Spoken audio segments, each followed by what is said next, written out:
So this is the first panel session of our 7th SANEM Annual Economist Conference. এই সেশনটা আমরা একটু বাংলা ইংরেজি মিশিয়ে করব because this session relates to the issues related to Bangladesh politics.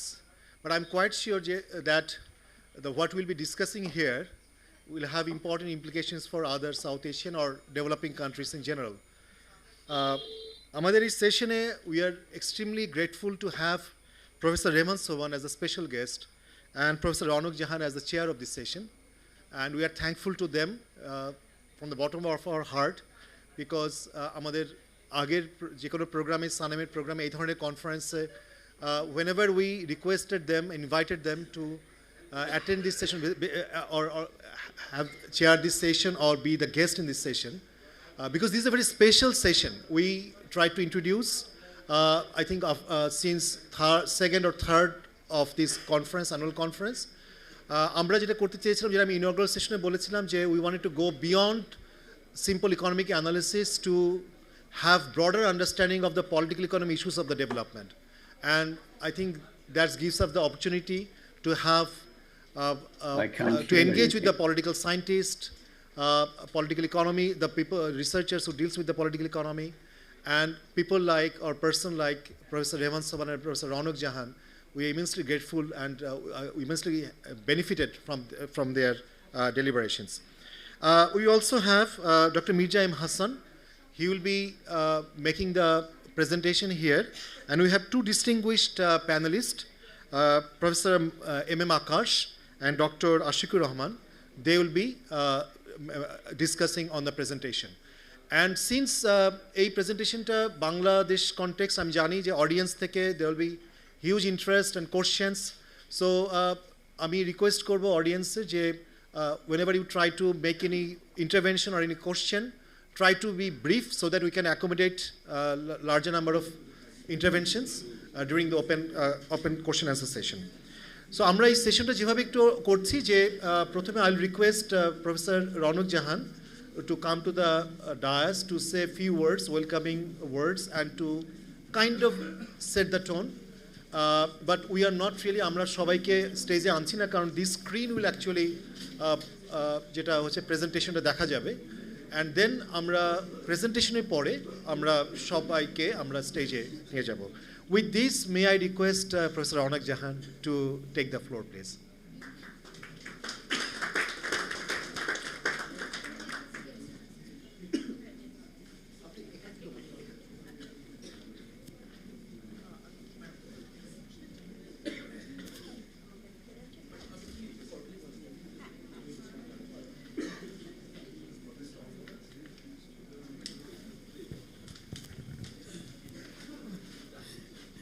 Good morning, dear. এখানে ওকে তাহলে আমাকে একটু ধরো আমি পড়ে না যাই. ওকে, good morning again, dear friends and colleagues.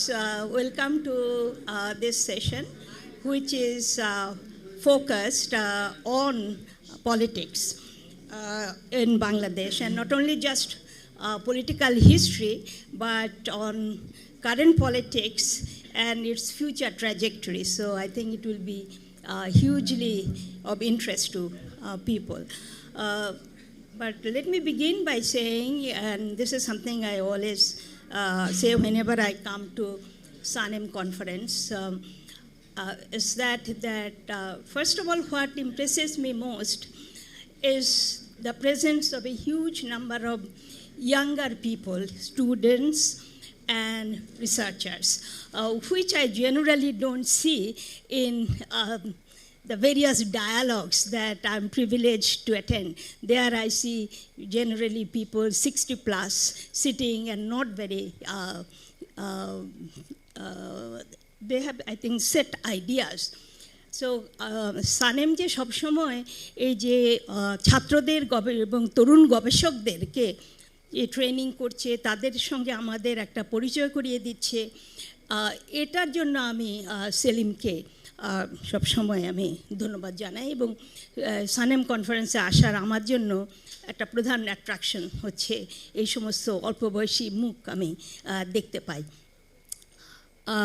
Then also the other reason that I always come is that I think SANEM is the only one organization where I find that they have a very specific session dedicated to discussion about politics. Obviously, I will suggest that instead of always getting every year the usual suspects, if Selim can, then diversify a bit. For instance, যদি আজকে discussion হিসাবে আবার সেই না এনে আচ্ছা ঠিক আছে পেপার দেওয়ার হয়তো you don't have other people but if you brought in some younger students as discussants next year, you can think about it or do it a little bit more as an interactive session, presentation and just Q&A.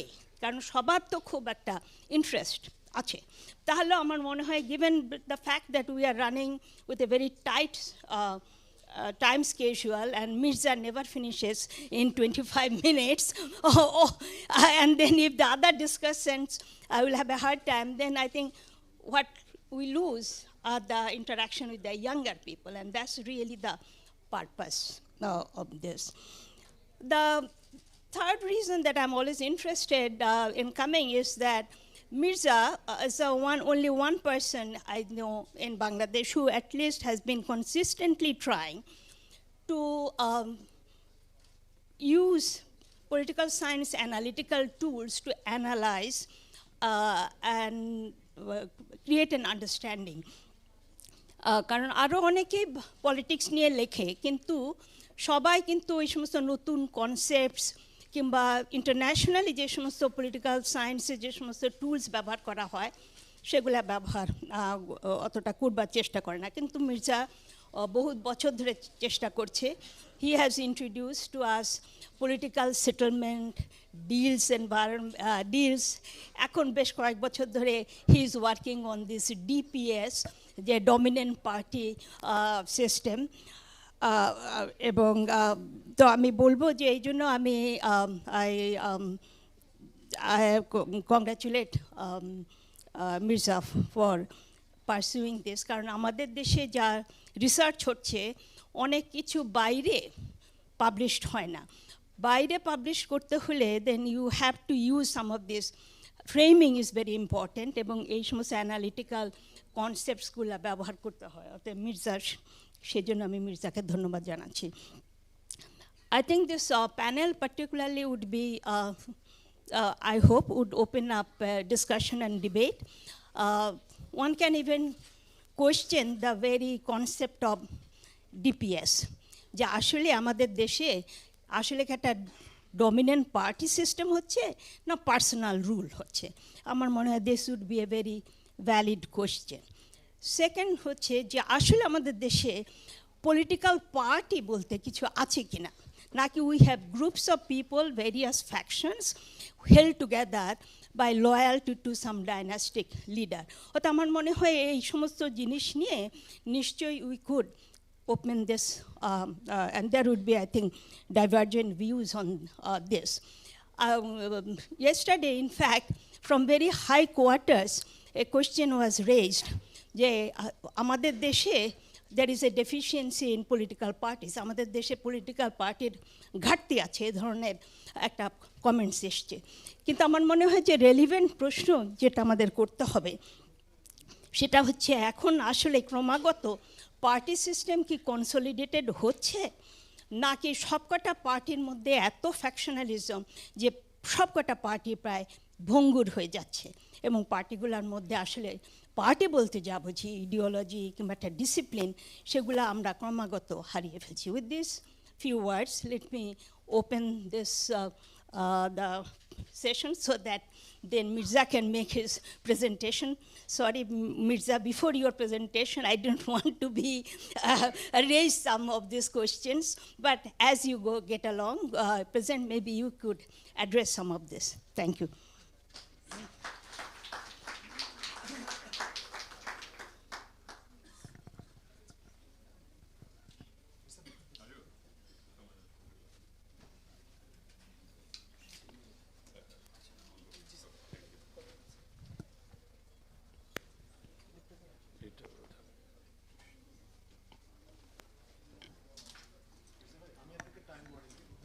I'll try my best 25 minutes. If I have to leave some of the slides, I will. Because, as a trigger presenter, the advantage is that, a lot of arguments, when my commentator is going to, demolish me, they're going to tell, what was the argument. So I can free ride on that. So anyway, আমি formalities করছি না, না করে let me just dive into this thing. শোনা যায় না? হ্যাঁ আচ্ছা ঠিক আছে, আরও সোজা। ওকে, মাইক্রোফোনটা কি আমার কাছে আসতে পারে?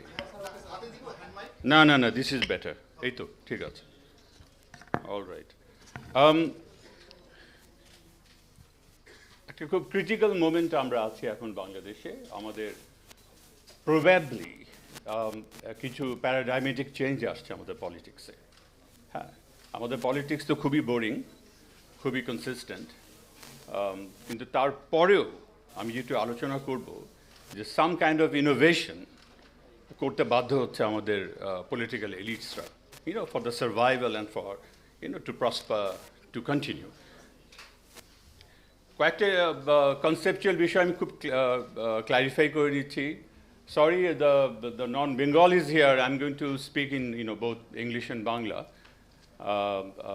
And you can follow the PPT and I'll explain. So there'll be a lot of English intervention at the same time. Anyway, dominant party state, there are a lot of fancy definitions. আমি ওর মধ্যে গেলাম না, কিন্তু একদম সহজ কথায় যেটা আমি লিখেছি যে one party calls the shot. Okay, at the end of the day, not only in the political domain, but also in the civil society domain, and also inside the state. Meaning all the constitutional bodies, all the state departments and ministries and so on, supposed to be theoretically, according to the political science textbook, they should be separated. Okay, আমরা বলি না তিনটা balance করে, ওগুলো নেই। Dominant party স্টেটে থাকতে পারে। Let me clarify again, dominant party state can be both democratic and authoritarian. India was democratic dominant party state from 1947 to possibly 1985. যতদিন ইন্দিরা গান্ধী পাওয়ারে ছিলেন, dominant party state. Congress called the shot. কিন্তু that was within a democratic framework, competitive framework. There are other, Japan, since post-World War, continuously, এখনো লোকে বলে still a dominant party state. আর আবার authoritarian variants আছে. Classic example would be Singapore, and then currently Rwanda, and obviously Bangladesh is getting into it as a classical, evolving into a classical pattern of dominant party state. Not to be confused with one-party state. A confusion শুরু হয়েছে new York টাইমসের op-ed থেকে, 2014 declared Bangladesh as a one-party state. And then it was followed up by other major international newspapers. New York Times, Washington Post, The Economist. এরাও বলেছে Bangladesh has become a one-party state. আমাদের এখন তো আরও বেশি বলা হচ্ছে, ডেইলি স্টারের মাহফুজ ভাই লিখেছেন one-party state. এবং আল জাজিরায় ডিবেট হচ্ছে one-party state নিয়ে। But there is a serious conceptual error. One-party state definitely, de jure, legally speaking, Bangladesh cannot be a one-party state. There are 50 plus political parties. Parties are allowed legally, constitutionally. So we cannot call it a one-party state. Now there are smarter people, তারা বলবে না de facto, তাহলে in practice. That's not also true. যেটা আমি এখানে বলার চেষ্টা করছি যে আওয়ামী লীগের নেতৃত্ব ঘুম থেকে উঠে বিএনপিকে একটা গালি দেয়, ঘুমাতে যাওয়ার আগে একটা গালি দেয়। এই যে concern about BNP all the time, it cannot be a de facto one-party state.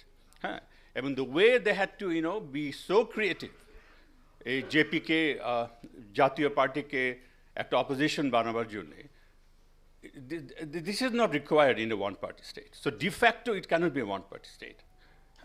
এবং ওই যে আমাদের জেনারেল সেক্রেটারি আওয়ামী লীগের উনি যে বললেন যে government worried about price hike, not BNP statements. He's right in terms of their priority. The price hike is important than managing BNP. But deep down, this is a Freudian slip. BNP কথা বলতেই হয় তাকে। It's a concern. সবসময় আছে।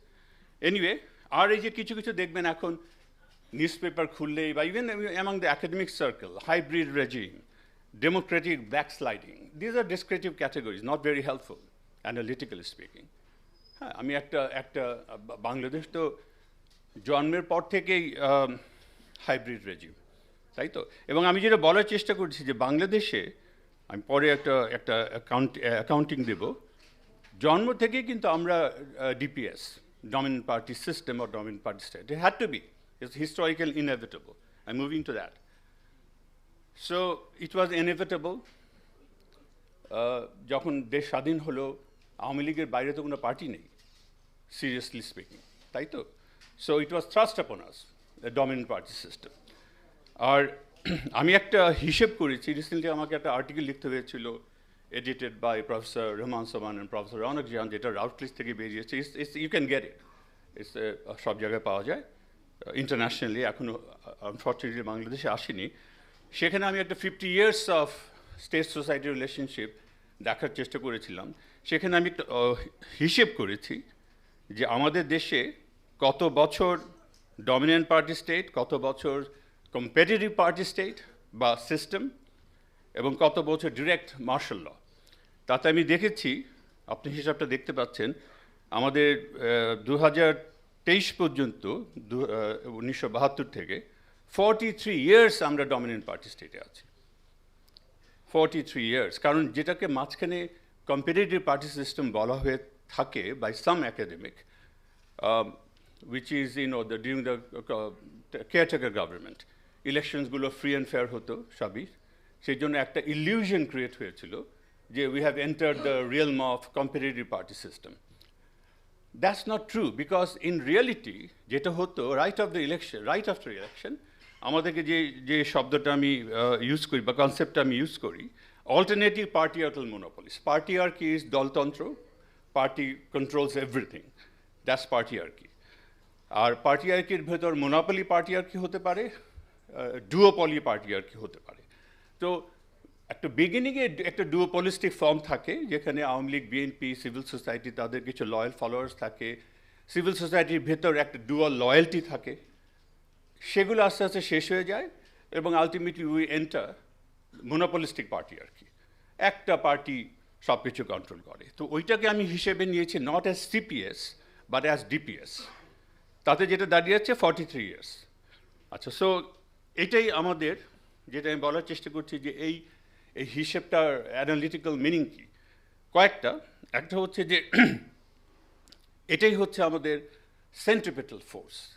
All political elites, all regime, they're trying to gravitate inward.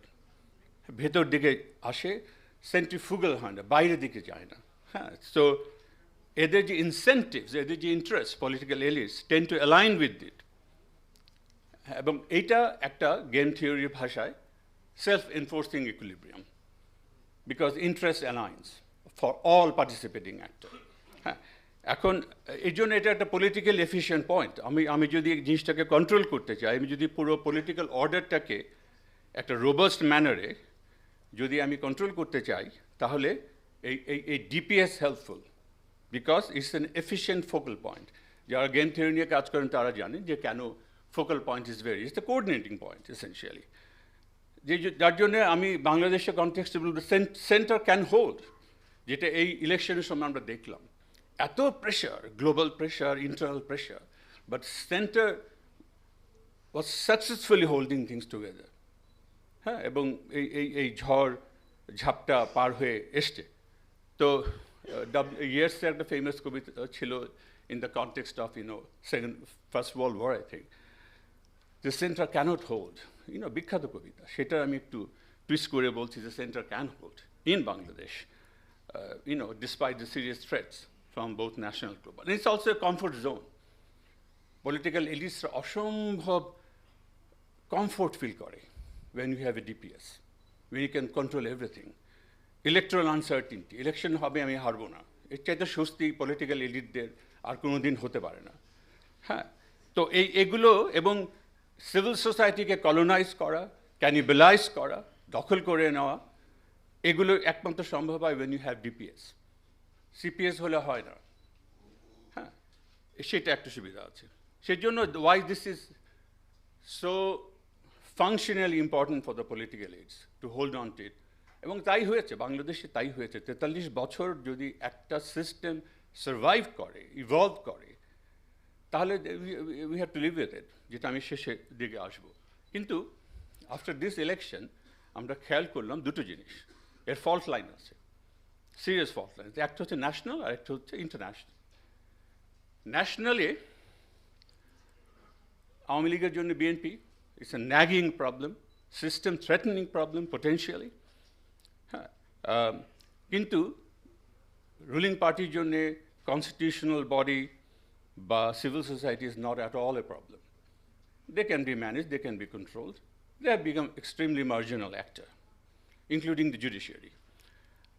Kintu একটা opposition party with huge constituency in potential constituency, potential বলবো না, actual constituency in the society, that's a nagging problem. হ্যাঁ, ওইটা তাদেরকে রাতে ঘুমোতে দেয় না। আরেকটা হচ্ছে ইন্টারন্যাশনাল, যেটা বাংলাদেশে এই প্রথম হলো, আমরা প্রথম দেখতে পেলাম ইন দিস ফর্ম। আগে ছিল in incipient form, but this time, it became very powerful, system threatening. That was the geopolitics. এবং এটার ভিতরে আমি ডিটেলসে যাওয়ার দরকার নেই, আমরা সবাই জানি ভারত, রাশিয়া, চায়না, আমেরিকা, হ্যাঁ, তাদের ইন্টারেস্ট কীরকম। আমি ব্যক্তিগতভাবে আমি আশিককে বলছিলাম যে China is an opportunistic country, it will can live with any regime, they don't care. Russia probably to some extent, but India and US had a very principled বলতে তো কোনো কথা নেই, strategic position, because of the China-US rivalry and so on, and India has its own logic to do that, so that was important. So এই দুইটা fault line রয়ে গেছে, system threatening fault line. আর যেটা আমরা রিসেন্ট পলিটিক্স থেকে দেখতে পাচ্ছি, যে রুলিং পার্টি মনে করেছিল they will be able to wish away BNP, শেষ হয়ে যাবে। হ্যাঁ, হয়নি। সো এটা একটা ফল্ট লাইন। আরেকটা এবং বিএনপি যেটা ফর দ্য এনথ টাইম প্রমাণ করলো যে it's very resilient party, it's a solid party, it has support, it will continue. আরেকটা হলো যে বিএনপি ভেবেছিল যে they will be able to dislodge a regime, করবে, কিন্তু দেখা গেল যেটা আমরা পেলাম ইন রিয়ালিটি, that it tends to be precariously contingent on international support. তার support base is completely international, তার লোকাল সাপোর্ট দিয়ে সে কিছুই করতে পারলো না। এটাও তো দেখলাম আমরা বাস্তবে কী ঘটেছে। আচ্ছা, আর যেটা আমি মনে করি ইন টার্মস অফ ট্র্যাজেক্টরি, যে রুলিং পার্টি চাইবে, আগের থেকে চেয়েছে, ইলেকশন আগেই চেয়েছে, কয়েক বছর ধরেই যাচ্ছে, to create a conditions for the opposition to implode from within. ভিতর থেকে বিএনপি ভেঙে যাবে, ওই ধরনের ইনসেন্টিভস ক্রিয়েট করা, ওকে টোপ দেওয়া, ওকে আনা, ওইটা করা, king's party, all the stories. সেটাও কাজ করেনি। আর যদি কাজ করে ইন ফিউচার, আমার ধারণা রুলিং পার্টি লেগেই থাকবে, হ্যাঁ, এই কাজটা করার জন্যে এখন থেকে নেক্সট 5 years লেগেই থাকবে।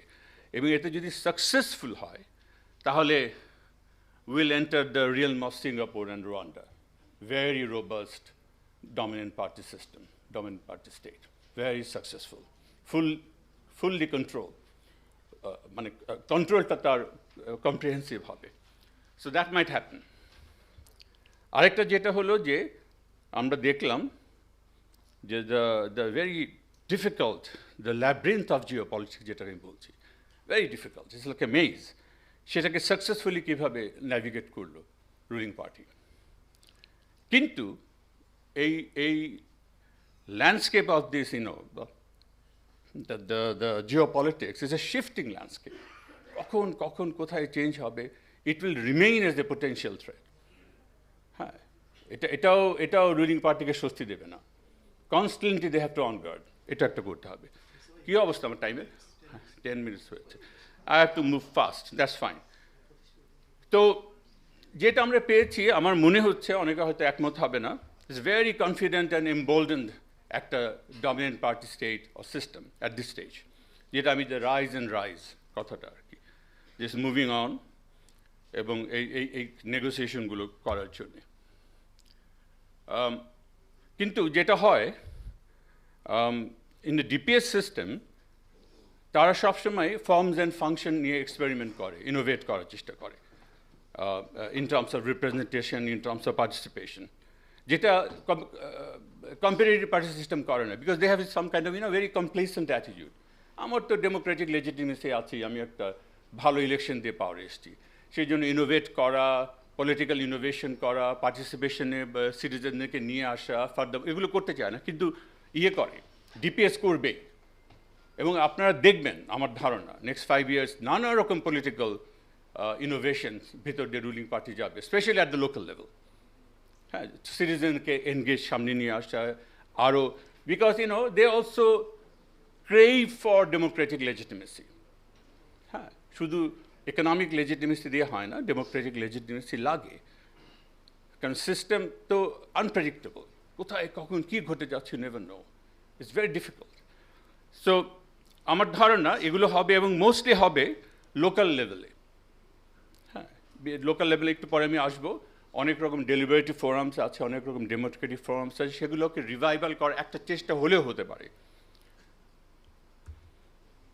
আচ্ছা এবং আপনারা এবার যেটা দেখলেন একটা রুলিং পার্টি একটা ঘোষণা দিয়েছে যে লোকাল ইলেকশনে তারা সিম্বলস ইউজ করবে না this is first innovation they are trying হ্যাঁ learning from the parliamentary election তো এখানে অনেকগুলো কারণ যেগুলো হাইলাইট করা হয়েছে দেখতে পাচ্ছেন খুব একটা ভালো দেখা যায় না তোমার digital system that's the problem for the larger audience yeah না বড় font size small yes but এখানে তো বড় করতে হবে সামহাউ সো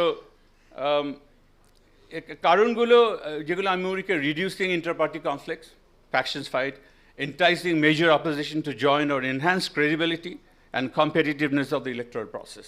এগুলোকে মাথায় রেখে তারা কাজ করবে এবং হয়তো সাকসেসফুল হবে উইল সি কি হয় কিন্তু একটা যেটা ডমিনেন্ট পার্টি সিস্টেমের একটা মেজর ক্যারেক্টারিস্টিক হলো যে ইন দ্য পলিটিক্যাল প্রসেস হ্যাঁ in the representation process they will aim for orderly political participation. Everything will be managed.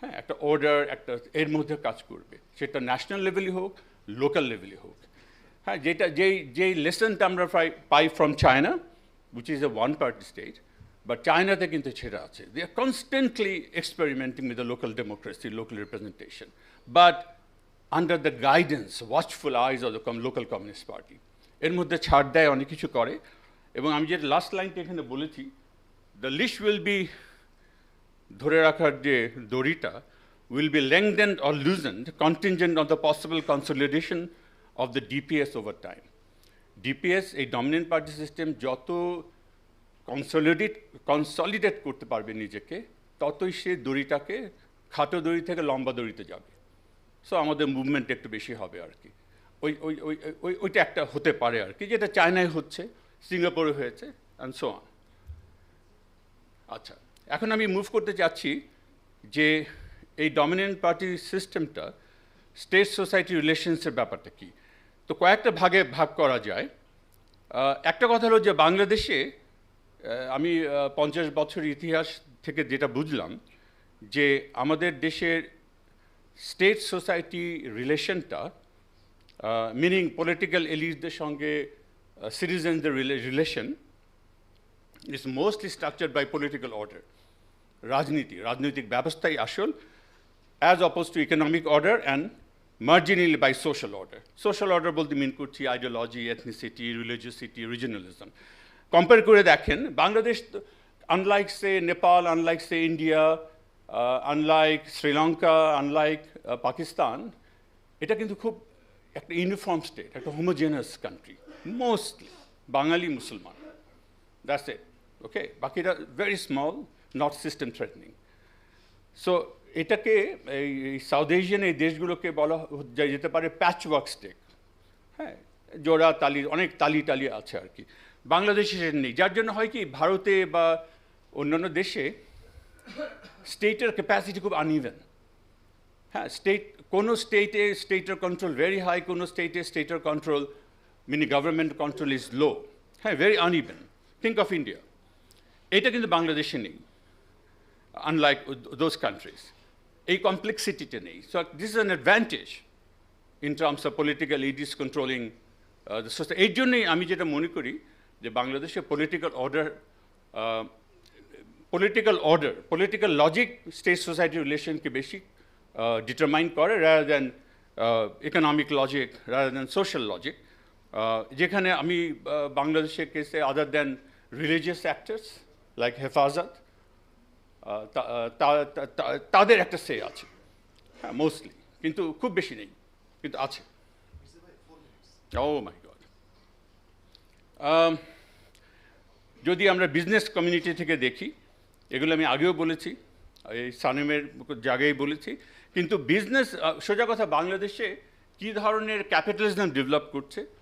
Is it going to be liberal capitalism, meaning the Anglo-Saxon variation, US, UK, and so on, যেখানে the bourgeoisie controls the state at the end of the day, যেটাকে আমরা বলছি capital logic, as opposed to political logic, যেটাকে আমরা বলবো political capitalism, like China, like Singapore, যেখানে politics dominate the capital.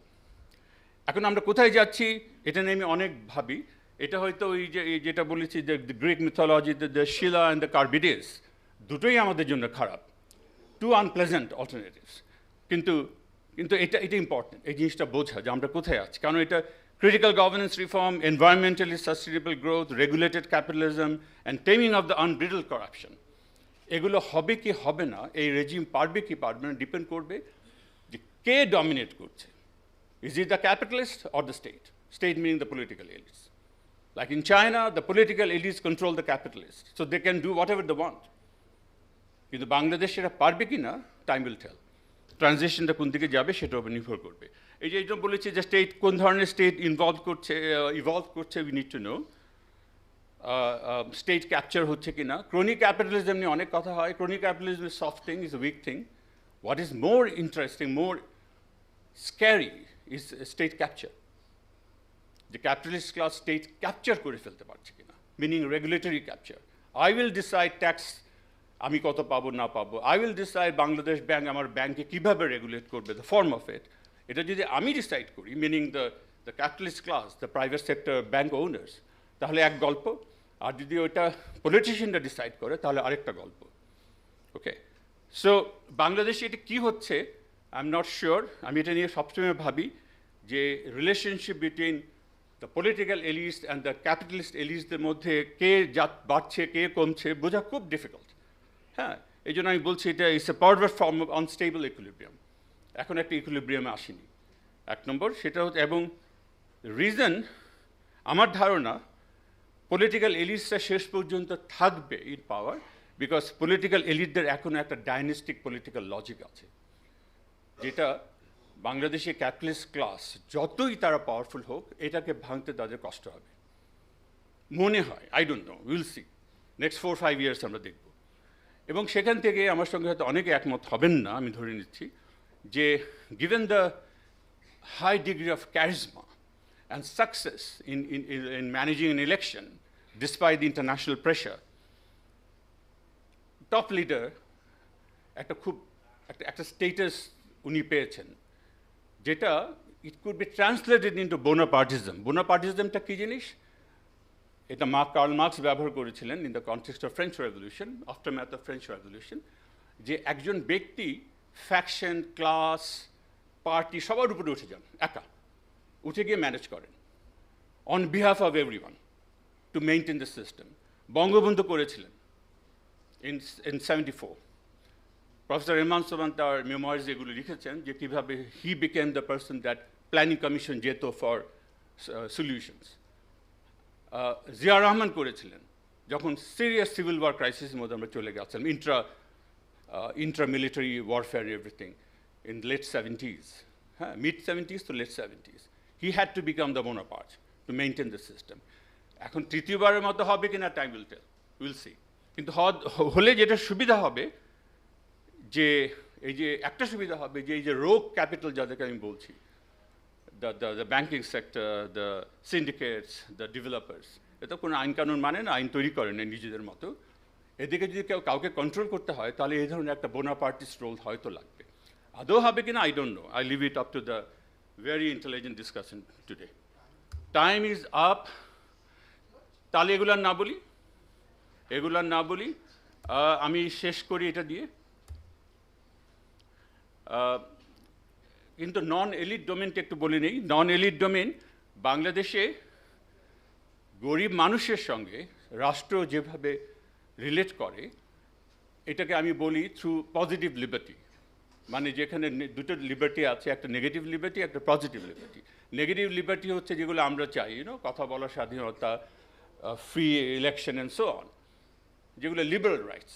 R positive liberty হচ্ছে যেটা রাষ্ট্র করবে। নেগেটিভ লিবার্টি রাষ্ট্র করতে পারবে না আমার রাইটসকে এনহ্যান্স করার জন্য, আর পজিটিভ লিবার্টি হচ্ছে রাষ্ট্র করবে আমার রাইটসকে এনহ্যান্স করার জন্য, গ্যারান্টি করার জন্য, যেগুলো হচ্ছে খাওয়া পড়া, education and socio economic rights essentially. তো বাংলাদেশে রাষ্ট্রের সঙ্গে অধিকাংশ মানুষের সম্পর্কটা এই পজিটিভ রাইটস দিয়ে, হ্যাঁ, যেখানে মানুষের ডিমান্ড হচ্ছে নট, এটা আমার কথা না, সার্ভে পেয়েছি, ফ্রি ইলেকশন হলো কি হলো না I don't care, rule of law আছে কি আছে না I don't care, all I care জিনিসের দাম কম কিনা। হ্যাঁ, so the demand is essentially positive liberty. এবং এটা কিন্তু big advantage for the Bangladeshi DPS, হ্যাঁ, একদিকে। কিন্তু এবং সেভাবেই তারা আগানোর চেষ্টা করে, হোপফুলি আরও আগাবে, using the positive liberty dimension. কিন্তু এখানে আমি আর একটা মিনিট নেই, এটাকে আমি বলছি একটা হবসিয়ান কন্ট্রাক্ট, হ্যাঁ, রেফারিং টু টমাস হবস, যিনি বলেছেন এইসব এই যে কেওস, হ্যাঁ, তাতে তোমরা নিজেরা মারামারি করে ধ্বংস হয়ে যাচ্ছ, খাওয়া পড়া নেই, এই নেই। যদি তোমাদের রাইটসগুলো তোমরা সারেন্ডার করো রাষ্ট্রের কাছে, রাষ্ট্র তোমাকে গ্যারান্টি দেবে তুমি খেয়ে পড়ে ভালোভাবে থাকতে পারবে। কিন্তু don't demand democracy, don't demand rights, okay, so you give up. So that's the Hobbesian contract. তো বাংলাদেশের আমি বলবো de facto that's the Hobbesian contract political এলিটদের সঙ্গে গরিব মানুষের। Okay, I am not going to demand human rights, I am not going to demand political rights, আমাকে খাওয়া পড়া নিশ্চিন্ত করো, ঠিক আছে। এই রাইটস দিয়ে চলছে।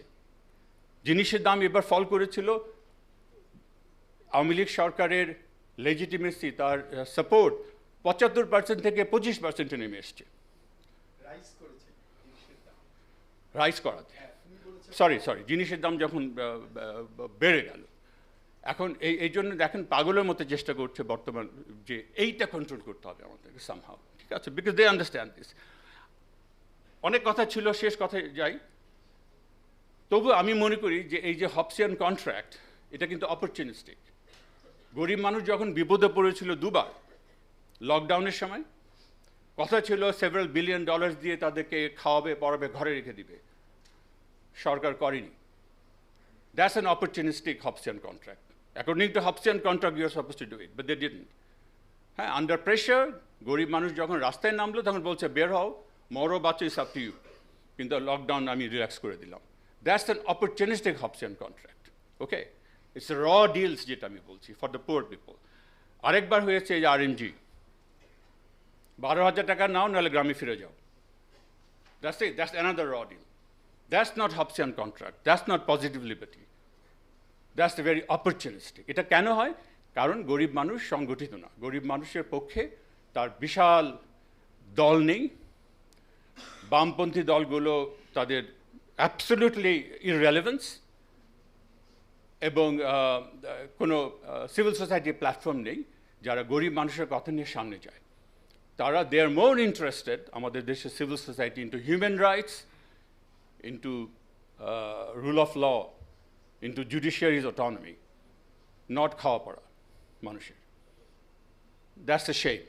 আমি শেষ করি, thank you. Last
Controls the conference organizer. This is very impressive.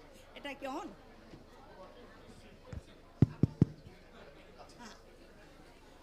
Hello, please settle down. Shobai. Eta to hocche na. Tale arekta daও.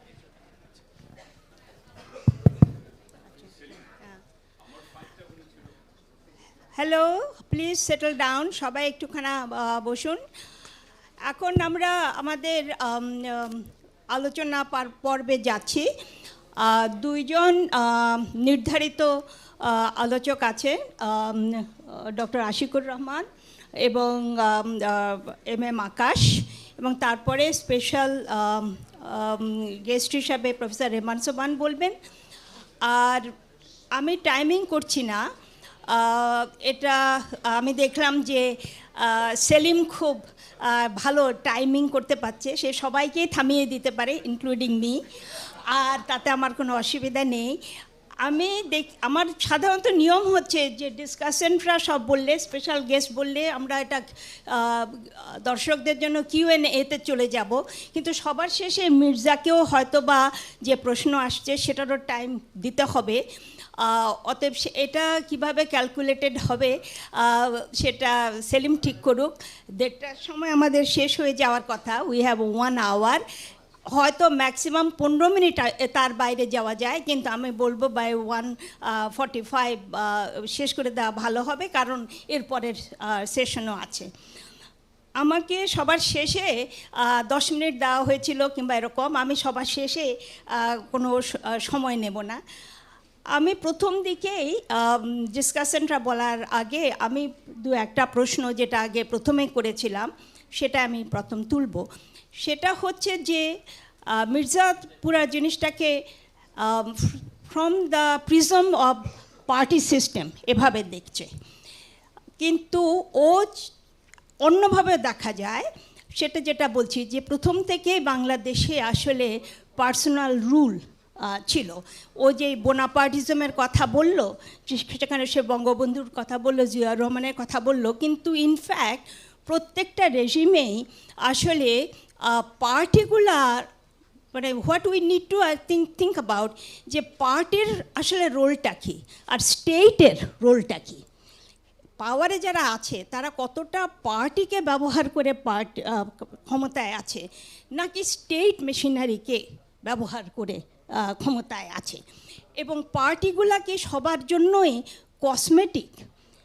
এবং ওটা একটা দেখানো, মিলিটারিরা পার্টিগুলাকে দেখায় যে সিভিলাইজেশন হচ্ছে, পলিটিক্যাল যারা আছে তারা দেখাচ্ছে আমরা ডেমোক্রেটিক, কিন্তু আসলে তাদের ক্ষমতার বেসটা কি? এটা কি পার্টি? ফ্যাসিস্ট দেশ কিংবা কমিউনিস্ট দেশে অন্যান্য দেশে পার্টির যে ভূমিকা, আর আমাদের দেশের পার্টি ভার্সাস স্টেট, এবং ওই ক্ষমতার, আমার মনে হয় এই প্রশ্নটা একটু ভালো করে দেখতে হবে। দ্বিতীয় যেটা আরেকটা প্রশ্ন আমার মনে হয় দেখা দরকার, যে এটা বলা হচ্ছে যে এইবার যে বিভিন্ন দলগুলোর মধ্যে বিশেষ করে রুলিং পার্টি স্বতন্ত্রদের দেওয়াটা তাদের এটা একটা ইনোভেশন। অন্যভাবেও এটা জিনিসটাকে দেখা যায় যে প্রত্যেকটা অন্তর্দলীয় কোন দল এখন বিশেষ করে যখনই যে পার্টি ক্ষমতা থাকে তাদের মধ্যে এত বেশি হয়ে যায় যে এদেরকে আর কন্ট্রোল আসলে করা যায় না, হয়তো তখন ছেড়ে দেওয়াটাই ভালো। You can also look at it that way, যে এটাকে আসলে যেভাবে পার্টিগুলা যদি ডিসিপ্লিনভাবে ভাবি, সেটা যেভাবে দেখা সেভাবে না দেখে এখন এটা আসলে ডিপিএস কিংবা একটা কনসলিডেটেড হচ্ছে, নাকি সবকটা দলই আসলে ভীষণ ভেঙে যাচ্ছে এই ফ্যাকশনাল ফাইটের জন্য। আমার মনে হয় this is another sort of way of looking at it. Third যেটা আরেকটা প্রশ্ন যেটা মির্জা ওখানেও লিখেছে, ও লিখছে যে ইকোনমিক এলিট, পলিটিক্যাল এলিট, বলছে পলিটিক্যাল এলিট হচ্ছে অন টপ, কিন্তু আসলে ওর পরে প্রেজেন্টেশনে যেটা বললো আসলে ইট ইজ ভেরি ব্লাড, কোনটা পলিটিক্যাল এলিট কোনটা ইকোনমিক এলিট। এবং তারপরে যখন তুমি বললে যে ইকোনমিক এলিট মানে এরাই সব বিজনেসম্যানরা সব স্টেট ক্যাপচার করছে, তাহলে তো আর পলিটিক্যাল এলিট অন টপ এটা তো আর ভাবা যাবে না, কেমন? তারপরে আর দুটো ছোট প্রশ্ন রেখে আমাদের চিন্তার জন্য রেখে দিচ্ছি। One of the I think questions আমরা ভবিষ্যতে যেটা ভাবতে হবে সেটা হচ্ছে যে ইন্ডিভিজুয়ালিজম, যখন ইন্ডিভিজুয়াল ফ্রিডম এগুলো ডেমোক্রেসির জন্য দরকার, এবং সেটা ভার্সাস কালেকটিভ অ্যাকশন, যেটা তুমি পরের দিকে বললে যে গরিব লোকদের জন্য কালেকটিভ অ্যাকশনের দরকার। আমাদের দেশে আমরা সবাই সোশ্যাল ডেমোক্রেসি, নর্ডিক কান্ট্রিজ, আমরা খুবই তাদেরকে অ্যাডমায়ার করি, এবং ওই সব দেশে দুটোই আছে, যে ওখানে যেমন ইন্ডিভিজুয়াল ফ্রিডম আছে, সেখানে তারা দে রেসপেক্ট কালেকটিভ অ্যাকশন, প্রত্যেকটা অর্গানাইজেশনের ট্রেড ইউনিয়নিজম আছে, কিন্তু ফর কালেকটিভ বেনিফিট। আমাদের দেশে ট্রেড ইউনিয়ন হোক যে যাই কালেকটিভ হোক, সব তো ইন্ডিভিজুয়াল বেনিফিটের জন্য চলে যাচ্ছে। অর্থাৎ আমার মনে হয় মুভিং ফরওয়ার্ড এই জিনিসটা আমার মনে হয় যে রোল অফ একটা ডেমোক্রেসিতে এবং ডেভেলপমেন্টে ইন্ডিভিজুয়ালিজম তার সঙ্গে এটা আমরা করবো। এবং তারপরে আরেকটা যেটা তুমি ইন্টারেস্টিং প্রশ্ন তুলেছ, যে এই যে পলিটিক্যাল অর্ডারে ডাইনেস্টিক যে রাইজটা আমরা দেখছি, এবং ওইটার মানে রোলটা কী। আরও ছোটোখাটো প্রশ্ন ছিল, সেগুলো আমি করতে চাই না। আসলে যেটা তুমি বলতে চাচ্ছ যে অর্ডারলি ম্যানেজমেন্ট হতে পারে আমাদের দেশে, অর্ডারলি বলে আমি দেখছি না, যে স্বতন্ত্রদেরকে দিয়ে দেওয়ার পরেও যে তাদের মধ্যে যে মারামারি, অথবা আমাদের দেশে পলিটিক্যাল ম্যানেজমেন্ট হচ্ছে, বাট এটা সিঙ্গাপুর স্টাইল কিংবা চাইনিজ স্টাইল অর্ডারলি কিছু হচ্ছে না, এবং মুভিং ফরওয়ার্ড যে অর্ডারলি হবে সেটা আমার মনে হচ্ছে না। আমি অনেক সময় নিয়েছি, সেলিম আমাকে থামায়নি, থ্যাংক ইউ ভেরি মাচ। আমি প্রথমে তাহলে আশিককে বলবো বলার জন্য, hand over to doctor Ashiq. সে যে একজন ভালো একাডেমিক তাই নয়, সে একটা budding politician and aspiring member of parliament.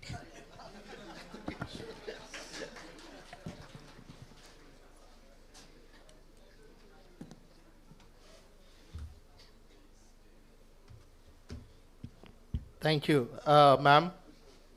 Thank you, sir. Thank you, Sanem. আমাকে আমন্ত্রণ করার জন্য। আমি ঠিক 1 বছর আগে ঠিক এই জায়গায় আমাদের 10 মিনিট অ্যালোকেট করা হয়েছিল। তো রনট ম্যাম আমার খুব প্রশংসা করেছিল যে আমি 7 মিনিটে শেষ করেছিলাম। তো আমি ওই 3 মিনিটটা ক্যারি ফরওয়ার্ড চাচ্ছিলাম আর কি, যদি সম্ভব হয়। কারণ এইখানে আমার মেয়ে আমাকে জিজ্ঞেস করছিল, বাবা তুমি কই যাচ্ছ? তা আমি বললাম যে বাবা আমি বক্সিং ম্যাচে যাচ্ছি, কারণ আমি অনেকগুলা ডাইমেনশন থেকে যে আক্রমণ হব এটা বুঝেই এসেছি। বাট আমি খুব ডিফেন্সিভ হব না, কারণ আমার বিএনপির কোনো বন্ধু থাকলে আমি ডিফেন্সিভ হতাম। যেহেতু আমার কোনো বিএনপির বন্ধু প্যানেলে নেই, তাহলে আমার আসলে ডিফেন্সিভ হওয়ার কোনো প্রয়োজনীয়তা নেই। এই সিলেকশনটা সানেম করেছে, সানেমকে ধন্যবাদ। আমি একাডেমিক হতে পারছি, তাহলে আমি একাডেমিকই থাকলাম, কারণ যেহেতু বিএনপি নেই এখানে, তাহলে আমার আর পলিটিক্যালি ডিফেন্সিভ হওয়ার কোনো প্রয়োজনীয়তা নেই। না, আকাশ স্যার আমাদের সবার অভিভাবক, আমি ওইভাবে দেখি না জিনিসটাকে। উনার গুরুজন যা বলবেন ভালো উদ্দেশ্য নিয়েই বলবেন। ডেমোক্রেটিক ফ্যাব্রিকের দুর্বলতা নিয়ে আমরা কথা বলছি। আমরা যদি একটু ব্রডার লেন্সে যাই, আমরা দেখি এই সাউথ এশিয়ার পুরো ম্যাপটা যদি আপনারা চিন্তা করেন, দেখবেন পুরো সাউথ এশিয়ার ডেমোক্রেটিক ফ্যাব্রিকটাই দুর্বল। আপনি পাকিস্তান দেখেন রিসেন্টলি, আপনি ভারতে দেখেন, আপনি বাংলাদেশ দেখেন, আপনি মিয়ানমার দেখেন, আপনি শ্রীলঙ্কা দেখেন বিফোর দ্য ইকোনমিক ক্রাইসিস। আপনি দেখবেন যে আমরা কেন জানি ডেমোক্রেটিক ফ্যাব্রিকটার কনসলিডেশন আনতে পারিনি। সোশ্যাল সায়েন্টিস্টরা, আমরা যারা সোশ্যাল সায়েন্টিস্ট, আমরা তো ফিজিসিস্ট নয়, আমরা কতটুক এই ডিকেটাকে বুঝতে পেরেছি বা এটার ফান্ডামেন্টাল ড্রাইভার ভার্সেস এটার প্রক্সিমেট কজ, এইটা আমরা, আপনারা যারা ইকোনমিস্ট, আমরা বলি প্রক্সিমেট কজ এবং ফান্ডামেন্টাল কজ, দুইটার ভিতরে ডিফারেন্স আছে। আসলে আমরা কতটুকু বুঝতে পেরেছি আমি জানি না।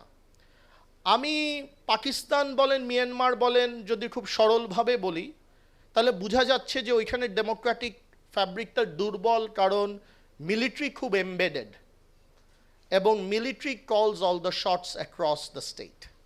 আমরা পাকিস্তানে দেখলাম ইমরান খানের এত বড় জয়ের পরে তার মার্কা নিয়ে নেওয়া হলো, তার স্ত্রীকে জেলে দিয়ে দেওয়া হলো, তারপরও এত বড় স্বতন্ত্র 100-র উপরে স্বতন্ত্র জিতলো পাকিস্তানে। বলা যাচ্ছে সে হয়তো 100-150 সিট পেয়ে গিয়েছিল, লাস্ট 2 দিনে ম্যাজিক করে ঘটনা চেঞ্জ করা হয়েছে। তাহলে মিয়ানমার পাকিস্তানের ব্যাপারে হয়তো বোঝাটা একটু সহজ, বাট বাংলাদেশ ভারতের ডেমোক্রেটিক ডিকেটার এক্সপ্লেনেশনটা মনে হয় একটু কমপ্লেক্স। এবং এই জায়গায় আমি বলবো যে আমি মির্জা ভাইয়ের সাথে আলোচনা করছিলাম, দ্যাট আমার মনে হয় মির্জা ভাই পার্টিয়ার্কির যে ডেফিনেশন বা লজিক দিয়ে ডিপিএসকে এক্সপ্লেন করেছে, আমার কাছে অ্যানালিটিক্যালি মনে হয়েছে উনি একটা কারেক্ট প্রক্সিমেট কজকে আইডেন্টিফাই করেছে। আমার কাছে পার্টিয়ার্কি, বাংলাদেশের পলিটিক্যাল ডিকে বা রাইজ অফ ডিপিএস, এটা ফান্ডামেন্টাল কজ না আমার কাছে মনে হয়। এখন আমি বেসিকলি এটা নিয়ে অনেক চিন্তা করেছি যে এটা কী হতে পারে, অ্যান্ড আমি পার্সোনালি বলবো যে আমার কাছে কোনো কনক্লুশন নেই, আমার কাছে একটা অ্যাকাডেমিক গেস আছে। আমি মনে করি যে আমাদের যে ডেমোক্রেটিক ডিকে, যেই কথাটা হয়তো মির্জা ভাই পছন্দ করেন না বা হয়তো বলছেন যে এটাকে কারেক্টলি ফ্রেম করার জন্য ডিপিএস বলা উচিত, আচ্ছা ধরেন ডিপিএসই বললাম, ডমিনেন্ট পার্টি সিস্টেম। আমার কাছে মনে হচ্ছে এই ডমিনেন্ট পার্টি সিস্টেমটা একটা কাউন্টার প্রোডাক্টিভ দুইটা ইনস্টিটিউশনের ইন্টারঅ্যাকশন থেকে আসছে। আবারও বলে দিই, আমি এটা আমার কাছে একটা এডুকেটেড গেস, আমি এটা নিয়ে খুব যে ডিপ আমার একটা লজিক তা না, বাট আমার মনে হচ্ছে দুইটা লজিক থেকে আসছে। বাট আমি ওইটা পরে যাব। আমি এখানে তো অনেক ছাত্ররা আছে, আমি আমার লজিকের আন্ডারলাইন জায়গাটায় আসি। আপনাদের মধ্যে আমি মার্কসের একটা এক্সাম্পল থেকে আসি, কার্ল মার্কসের। কার্ল মার্কস ক্যাপিটালিজমের অনেক প্রশংসা করেছে, এটা কেউ আলোচনা করে না। ফিউডালিজম থেকে যে ক্যাপিটালিজম কত প্রোগ্রেসিভ, মার্কস কিন্তু এটার অনেক প্রশংসা করেছে। কিন্তু মার্কসের সবচেয়ে বড় আর্গুমেন্টটা ছিল যে একটা competitive political space under capitalistic rule over time becomes a monopoly, wealth concentration, and it creates few actors. That is the paradox. এখন এখানে অনেক ছাত্ররা আছে, আপনারা কেউ মনোপলি গেমটা খেলেছেন? একটু হাত তুলে দেখাবেন, মনোপলি গেমটা কেউ খেলেছেন? আচ্ছা, তো লজিকটা বোঝা যাবে। কিন্তু মনোপলি খেললে আপনারা দেখবেন, মনোপলি খেলাতে শুরুতে প্রথমে সবাইকে 1,500-2,000 আর্টিফিশিয়াল ডলার দেওয়া হয় না? আচ্ছা, এবং সবাই ডাইস দিয়ে শুরু করে, অর্থাৎ লেভেল প্লেইং ফিল্ড থাকে স্টার্টে, equal application of the law থাকে, তাই না? এত বড় ফেয়ার স্টার্টিং পয়েন্ট পৃথিবীর কোনো সমাজে নেই। ইন্টারেস্টিং দেখেন, এই গেমটা যখন আপনি অনেকক্ষণ খেলেন, 4-5 ঘন্টা বন্ধুরা মারামারি করে খেলতে থাকেন, শেষের রাত 4টার সময় যদি খেলাটা যায়, আমাদের খেলাগুলো রাত 4টা-5টা পর্যন্ত চলতো, দেখা যেত সব টাকা একজনের হাতে চলে গিয়েছে, যায় না? হ্যাঁ, একটা competitive space with equal starting point systematic flaw কারণে যেটা মার্কস বোঝানোর চেষ্টা করেছে, at the end concentrates all wealth, all power in one hand. তাহলে একটু ডিপলি চিন্তা করে দেখেন ব্যাপারটা, তাহলে কি দাঁড়ালো? এখানে একটা ইকোনমিক অ্যাক্টরের কাছে একটা ডিপিএস তৈরি হয়ে গেল, বা মানে ডমিনেন্ট সিস্টেম তৈরি হয়ে গেল। তা আমি এই ইনচুয়েশনটা মার্কস যেটা ইকোনমিক স্পেসের জন্য ব্যবহার করেছে, আমি একটু পলিটিক্যাল স্পেসের জন্য আনি, যে এটা কি সামথিং এরকম কি হচ্ছে নাকি? আপনি দেখেন আমাদের দেশে আমার কাছে মনে হয় দুইটা কাউন্টার প্রোডাক্টিভ ইনস্টিটিউশন আছে। একটা ইনস্টিটিউশন আমার কাছে মনে হয় ফর্মাল, সেটা হচ্ছে first pass the post system, আমরা যেটা স্বাধীনতার পর থেকে আমরা নিয়ে এসেছি। ভারত করেছে, পাকিস্তান করেছে, এবং ফার্স্ট পাস দ্য পোস্ট সিস্টেমের একটা ইন্টারেস্টিং আউটকাম দেখেন। 2001-এ আওয়ামী লীগ 40% ভোট পেয়ে আওয়ামী লীগ 62টা সিট পেল। অ্যাবসোলুট উইনার টেকস অল হয়ে গেল বিএনপির হাতে, মাত্র 41% ভোট পেয়ে বিএনপি। আবার 2008-এ দেখেন বিএনপি 30% ভোট পেয়ে 32টা সিট পেল। অর্থাৎ অ্যাবসোলুট উইনার টেকস অল হয়ে গেল আওয়ামী লীগের হাতে। আপনি ভারত নিয়ে দেখি আমরা যে কথা বলি, বিজেপি ফার্স্ট ইলেকশনটা জিতেছে মাত্র 30% ভোট পেয়েছে। 30% ভোট পেয়ে বিজেপি 282টা সিট পেয়ে গিয়েছে, অ্যাবসোলুট মেজরিটি। তাহলে আমাদের একটু চিন্তা করতে হবে, আসলে আমরা যে first pass the post system, আমরা যে ডমিনেন্ট পার্টি সিস্টেম নিয়ে কথা বলছি, এই যে absolute winner takes all dynamics নিয়ে কথা বলছি, আমরা যে ব্লাইন্ডলি মনে করছি যে এই ফার্স্ট পাস দ্য পোস্ট সিস্টেমের অধীনে নির্বাচন হলে আমরা গণতন্ত্র প্রতিষ্ঠিত করতে পারবো, আদেও কি এটা আমরা পারবো? যত ভালো ইলেকশন হোক, এই একটা প্রশ্ন আমি রেখে যাচ্ছি। কারণ আমি যেটা দেখছি ভারতে এবং বাংলাদেশে যে একটা প্রেডিটরি উইনার টেকস অল ডাইনামিক্স এই first pass the post system তৈরি করছে। এখন আমার কাছে মনে হচ্ছে এটা একটা ফান্ডামেন্টাল কজ। আপনারা যদি আমাকে কেউ লজিক দিয়ে বুঝাতে পারেন, আমি ওপেন। আমি বললাম তো এটা আমার একটা এডুকেটেড গেস। আচ্ছা, আর একটু আমাকে দেন, 3 মিনিট আছে আমার, 3 মিনিট আছে আমার। আচ্ছা, আর একটা সেকেন্ড ইনস্টিটিউশনাল হচ্ছে অ্যান্টাগনিস্টিক ডিস্ট্রাস্ট আছে আমাদের দেশে। এটাকে আমি বলবো ইনফর্মাল ইনস্টিটিউশন, যে একটা ডিস্ট্রাস্ট নয়, একটা অ্যান্টাগনিস্টিক ডিস্ট্রাস্ট আছে আমাদের ভিতরে। এবং এইটার কারণে আমরা প্রত্যেকটা ইনস্টিটিউশনকে ক্যাপচার করার একটা ইনসেন্টিভ আছে।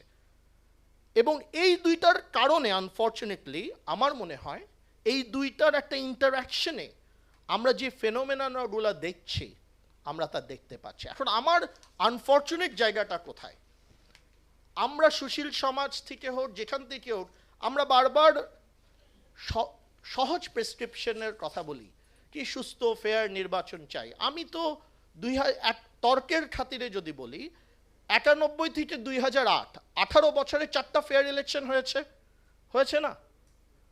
অ্যাটলিস্ট এইটুক তো আপনারা সবাই অ্যাগ্রি করবেন। 91 বলেন, 96 বলেন, 2001 বলেন, রিলেটিভ ফেয়ার ইলেকশন হয়েছে। তো 18 বছরে 4টা ফেয়ার ইলেকশন হলো, তারপর আমরা ডেমোক্রেসি কনসলিডেট করতে পারলাম না, তাহলে নিশ্চয়ই কোনো একটা আন্ডারলাইং ফল্ট আছে আমাদের পলিটিক্যাল সিস্টেমের মধ্যে। এইটা নিয়ে আমাদের রিফ্লেক্ট করতে হবে। এখন আমাদেরকে অনেক কিছু বলা হয়েছে, আমি আবারও বললাম, যেহেতু বিএনপির বন্ধু নেই আমি ডিফেন্সিভ হব না। আমি অ্যাভিনিউ অফ হোপ কোথায় দেখি? আমি অ্যাভিনিউ অফ হোপ ইয়াং পিপলদের মধ্যে দেখি। আমি আওয়ামী লীগের একজন সদস্য, আমরা কিন্তু নিজেরা সবসময় আলোচনা করতে থাকি যে আমরা কংগ্রেস হতে চাই না। এখন কারণ আমরা দেখি যে ইয়াংরা আগের মতো ব্লাইন্ডলি কাউকে ভোট দেয় না, যে আপনি নৌকা আপনাকেই আমি ভোট দিব, আপনি ধানের শীষ আপনাকেই আমার ভোট দিতে হবে না। আমরা যে ইনোভেশন, যে রেসপন্সিভনেস আনার চেষ্টা করছি, আমরা দেখছি যে জনগণের লয়্যালটিও অনেক পারফরমেন্স ড্রিভেন। আগের মতো কোনো ফার্ম লয়্যালটি নেই যে আমরা একটা দলকে সাপোর্ট করি। তাই আমি এটাকে একটা অ্যাভিনিউ হোপ দেখি। আপনি যাই বলেন, কোভিড বলেন, যাই বলেন, আমাদের পার্টি চেষ্টা করেছে বিভিন্ন সময় প্রবলেম সলভ করার। এবং সবচেয়ে বড় জায়গা আমি মনে করি আমাদের পার্টির, যে জিওপলিটিক্যালে আমাদেরকে যেভাবে কর্নার করার চেষ্টা করে মাননীয় প্রধানমন্ত্রী কিছুদিন আগে জেলেনস্কির সাথে যে দেখা করেছে, এটার মধ্যে একটা মেসেজ আছে যে আমরা কোনো কর্নারের কাছে সারেন্ডার করি না, আমাদের সবাই বন্ধু, আমরা সেটাকে মাথায় রেখে আগানোর চেষ্টা করি। একটা অবজারভেশন দিয়ে শেষ করি, আমার একটা ব্যক্তিগত দুঃখের জায়গা দিয়ে বলি। আমাদের দলের মধ্যে, যে কোনো দলের মধ্যে ভালো থাকে খারাপ থাকে, ভালোরা বেশিরভাগ সময় আমি দেখি হেরে যায়। এটার একটা কারণ আছে। আমি ডাকাতদের মধ্যে ঐক্যটা অনেক শক্তিশালী দেখি, কিন্তু ভালোদের মধ্যে ঐক্যটা আমি শক্তিশালী দেখি না। খুব অল্পতে ভালোরা ভালোর পাশ থেকে সরে যায়। আমি একটা উদাহরণ দিয়ে শেষ করি। রিজার্ভ ক্রাইসিসের সময় যখন ডক্টর আতিউর রহমান বিপদে পড়লেন, আমরা কয়জন ওনার পাশে দাঁড়িয়েছিলাম একটু চিন্তা করে দেখেন। এবং উনাকে যখন টেনে নামানো হলো, বাংলাদেশে তো অনেক ঘটনা ঘটেছে, কেউ তো পদত্যাগ করেনি, আতিউর রহমান সাহেব পদত্যাগ করেছিলেন। তারপর ইন্টারেস্ট গ্রুপের একটা গ্যাপ পেয়ে গিয়েছিল বাংলাদেশ ব্যাংক দখল করার, এবং তারা করেছে। তারপর ব্যাংকিং সেক্টরে কি হয়েছে আমরা সবাই জানি। তো আমাদের এই দেশটাকে যদি পরিবর্তন করতে হয়, আমাদের ভালোদের মধ্যেও একটা ঐক্যর দরকার আছে, একটা শক্তিশালীর ঐক্য। ধন্যবাদ সবাইকে।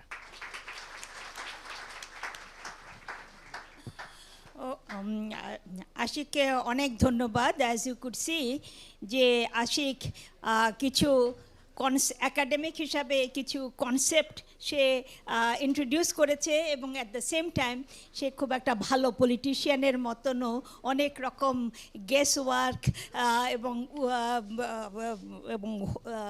মানে আমাদের জন্য হোপস সেটা দেখিয়েছে। অতএব সেজন্য অনেক ধন্যবাদ।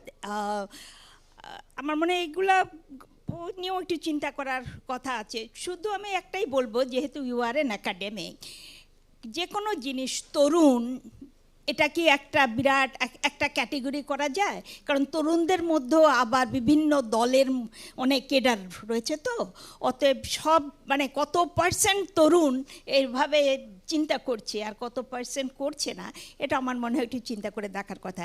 এবারে ডিসকাশন হচ্ছে প্রফেসর এম আকাশ এবং সেলিম অ্যাজ অলওয়েজ টাইমিং করবে।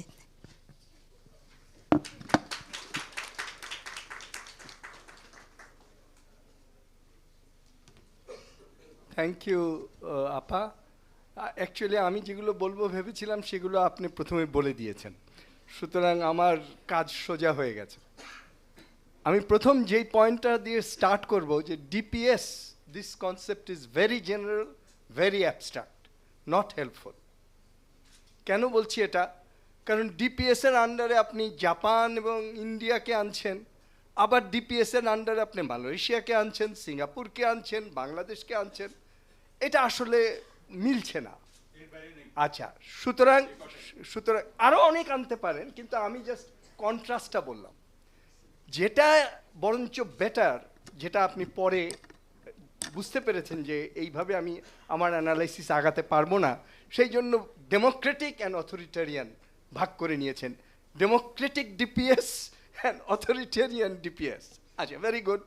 এই ভাগটা ভালো, এবং এই ভাগটা নিয়ে যদি আমরা অগ্রসর হই, তাহলে বাংলাদেশকে ৭২ থেকে এই পর্যন্ত ৪৩ বছর ডিপিএস আর বলা যাবে না। আরেকটু কংক্রিটলি আমরা ভাগ করে দেখতে হবে, এবং ওই পার্সপেক্টিভটা সামনে না রাখলে আজকের প্রবলেমটা আমরা বুঝতে পারবো না। আমি এইভাবে ভাগ করি, 1972 থেকে 75 ডেমোক্রেটিক ডিপিএস উইথ সার্টেন মানে কি বলা যায় যে পার্টি ডমিনেন্সটা বেশি হয়ে গেছে, মানে একটা দলই প্রধান হয়ে গেছে, কিন্তু ডেমোক্রেসিটা মোটামুটি তবু ছিল। 75-এর পরে একটা শর্ট পিরিয়ড হলো ওয়ান পার্টি সিস্টেম। এটা আপনার মানে একদমই আলাদা, কিন্তু ভেরি শর্ট লিভড। আচ্ছা, তারপরে একটা পিরিয়ড 90 পর্যন্ত আপনি কি বলবেন? আমি বলবো মিলিটারি রুল, ছদ্মবেশে অথবা ছদ্মবেশে না। মানে from cantonment A power arose, এবং তারা তার শেকড় বাকড় এবং তার শিরা উপশিরা সারা বাংলাদেশে বিস্তৃত করেছে, করে সে ক্ষমতায় থাকতে চেয়েছে। You may distinguish between Zia rule and Ershad rule, কিন্তু এবং এরশাদ কিন্তু দুই পক্ষেরই কথাটা হলো এই যে আমি মিলিটারিটা থেকে এসেছি, মিলিটারি থেকে, এবং দুই পক্ষই একটা ডাইনাস্টি বানানোর চেষ্টা করেছে, এরশাদ, রওশন এরশাদ, তারপর একটা বাচ্চা, তারপর জিয়াউর রহমানও তার ছেলে, যে ইত্যাদি ইত্যাদি। সুতরাং ডাইনাস্টির ব্যাপারটা একটা আলাদা, সেটা আরেকটা ডিসকাশন আমাদের করতে হবে। কিন্তু ওই 2009-এর পরে আপনি 9 থেকে 90-এর পরে, 90 থেকে 2008 পর্যন্ত আপনি যদি খালি বলেন যে এটা কি কম্পিটিটিভ পার্টি, হ্যাঁ, competitive party system, that is not enough. এটার সঙ্গে আপনার আরেকটা জিনিস যোগ করতে হবে, সেটা হলো একটা বাইপার্টিজানশিপ। It is a competitive party system, but only two parties are sure to come to power, either Awami League or BNP. আচ্ছা, তাহলে এইখানে এই দুই পার্টির আসা যাওয়ার মধ্যে ইকোনমিক পলিসির কোনো চেঞ্জ হবে না, পলিটিক্যাল পলিসির কোনো চেঞ্জ হবে না, ফরেন পলিসিরও মোটামুটি সেম থাকবে, হয়তো একটু ভারত বিরোধিতার কোশ্চেনে বিএনপি একটু বেশি হবে আর আওয়ামী লীগ একটু কম হবে, তবে তো ক্ষমতায় যাওয়ার জন্য বিএনপি যে ভারত বিরোধিতা ত্যাগ করতে পারে সেটাও আমরা দেখেছি।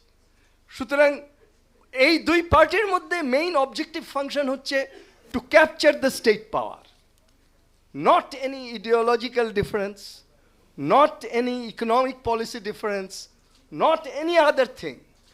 মূলত এদের উদ্দেশ্য হলো যে স্টেট পাওয়ারটা খুব ইম্পর্ট্যান্ট, স্টেট পাওয়ারটা যদি আমরা দখল করতে পারি তাহলে আমরা আমাদের সুযোগ সুবিধাগুলো মনোপোলাইজ করব। এবং এখানে বেটার টার্ম হচ্ছে ক্রোনি ক্যাপিটালিজম, বেটার টার্ম।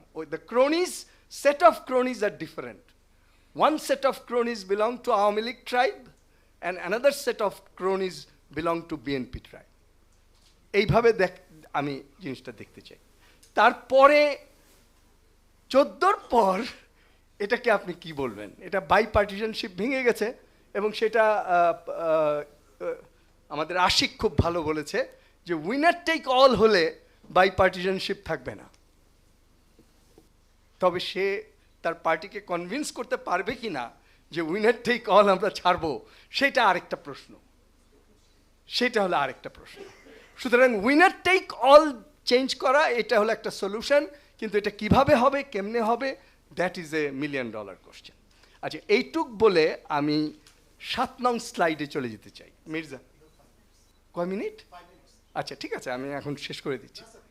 আচ্ছা, 7 নং স্লাইডে যদি চলে যাই, সেখানে মির্জা পলিটিক্যালকেই ফার্স্ট অর্ডার দিয়েছে, র্যাঙ্কিং করেছে ফার্স্ট। এইটা অ্যাবসার্ড। আওয়ামী লীগের পাওয়ার উইদাউট হাসিনা ইজ 0। আপনি হাসিনাকে মাইনাস করেন, আওয়ামী লীগ ছত্র খান হয়ে যাবে, ভেঙে টুকরো টুকরো হয়ে যাবে। ইভেন আমার আসার আগে একটু আলাপ হচ্ছিল ইয়ের সঙ্গে, আশিকের সঙ্গে, সে কেন এমপি ইলেকশন করলো না, সেটা থেকে একটু বোঝা যায় যে ইভেন হাসিনাও অনেক সময় তার ইচ্ছা বাস্তবায়ন করতে পারে না।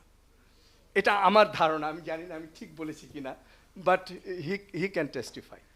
আচ্ছা, তার মানে হচ্ছে যে ডাইনাস্টিক যে ব্যাপারটা আছে সেইটা দিয়ে একটা পার্টি গড়ে উঠেছে, এবং প্যাট্রোনেজ ডিস্ট্রিবিউশন দিয়ে সেই একটা পার্টি গড়ে উঠেছে। কিন্তু সামনে ফ্যাকেড একটা আছে, হিস্টোরিক্যাল ফ্যাকেড আছে, বঙ্গবন্ধু বঙ্গবন্ধু বঙ্গবন্ধু, সেইটা রেখে এসেছে। কিন্তু অবশ্য আশিকের ভাষায় সব দলেই গুড আছে, ব্যাড আছে। তার মানে নিশ্চয়ই কিছু হয়তো আছে যারা হয়তো কোনো ইডিওলজি ফলো করে, বঙ্গবন্ধুর যেই ভিশন ছিল সেটা বাস্তবায়ন করতে চায়। কিন্তু কারেন্ট আওয়ামী লীগ নো, সেই জায়গায় সেই আওয়ামী লীগ নাই, তার কমপ্লিটলি তার অবস্থান অন্য জায়গায়, 180 ডিগ্রি অপোজিট। জিও পলিটিক্সে আওয়ামী লীগ সাকসেসফুল হয়েছে, that is correct, that is একদম অ্যাবসলিউটলি কারেক্ট, এবং সেটা মানে ঠিক মতোই হয়েছে। মানে নট দ্যাট যে এই হওয়াটাকে আমি খারাপ বলছি। মানে পদ্মা সেতু যে তৈরি করেছে, চায়নার হেল্প নিয়েছে, আমেরিকাকে চেষ্টা করলেও আমেরিকার তাকে কিছু করতে পারেনি, ইন্ডিয়াকে পক্ষে রেখেছে, এবং এখন লাস্ট যেটা বললো যে জেরুজালেস্কির সঙ্গে দেখা করেছে। সুতরাং this all shows her credit. কিন্তু কোশ্চেন হচ্ছে যে ইজ ইট এনাফ?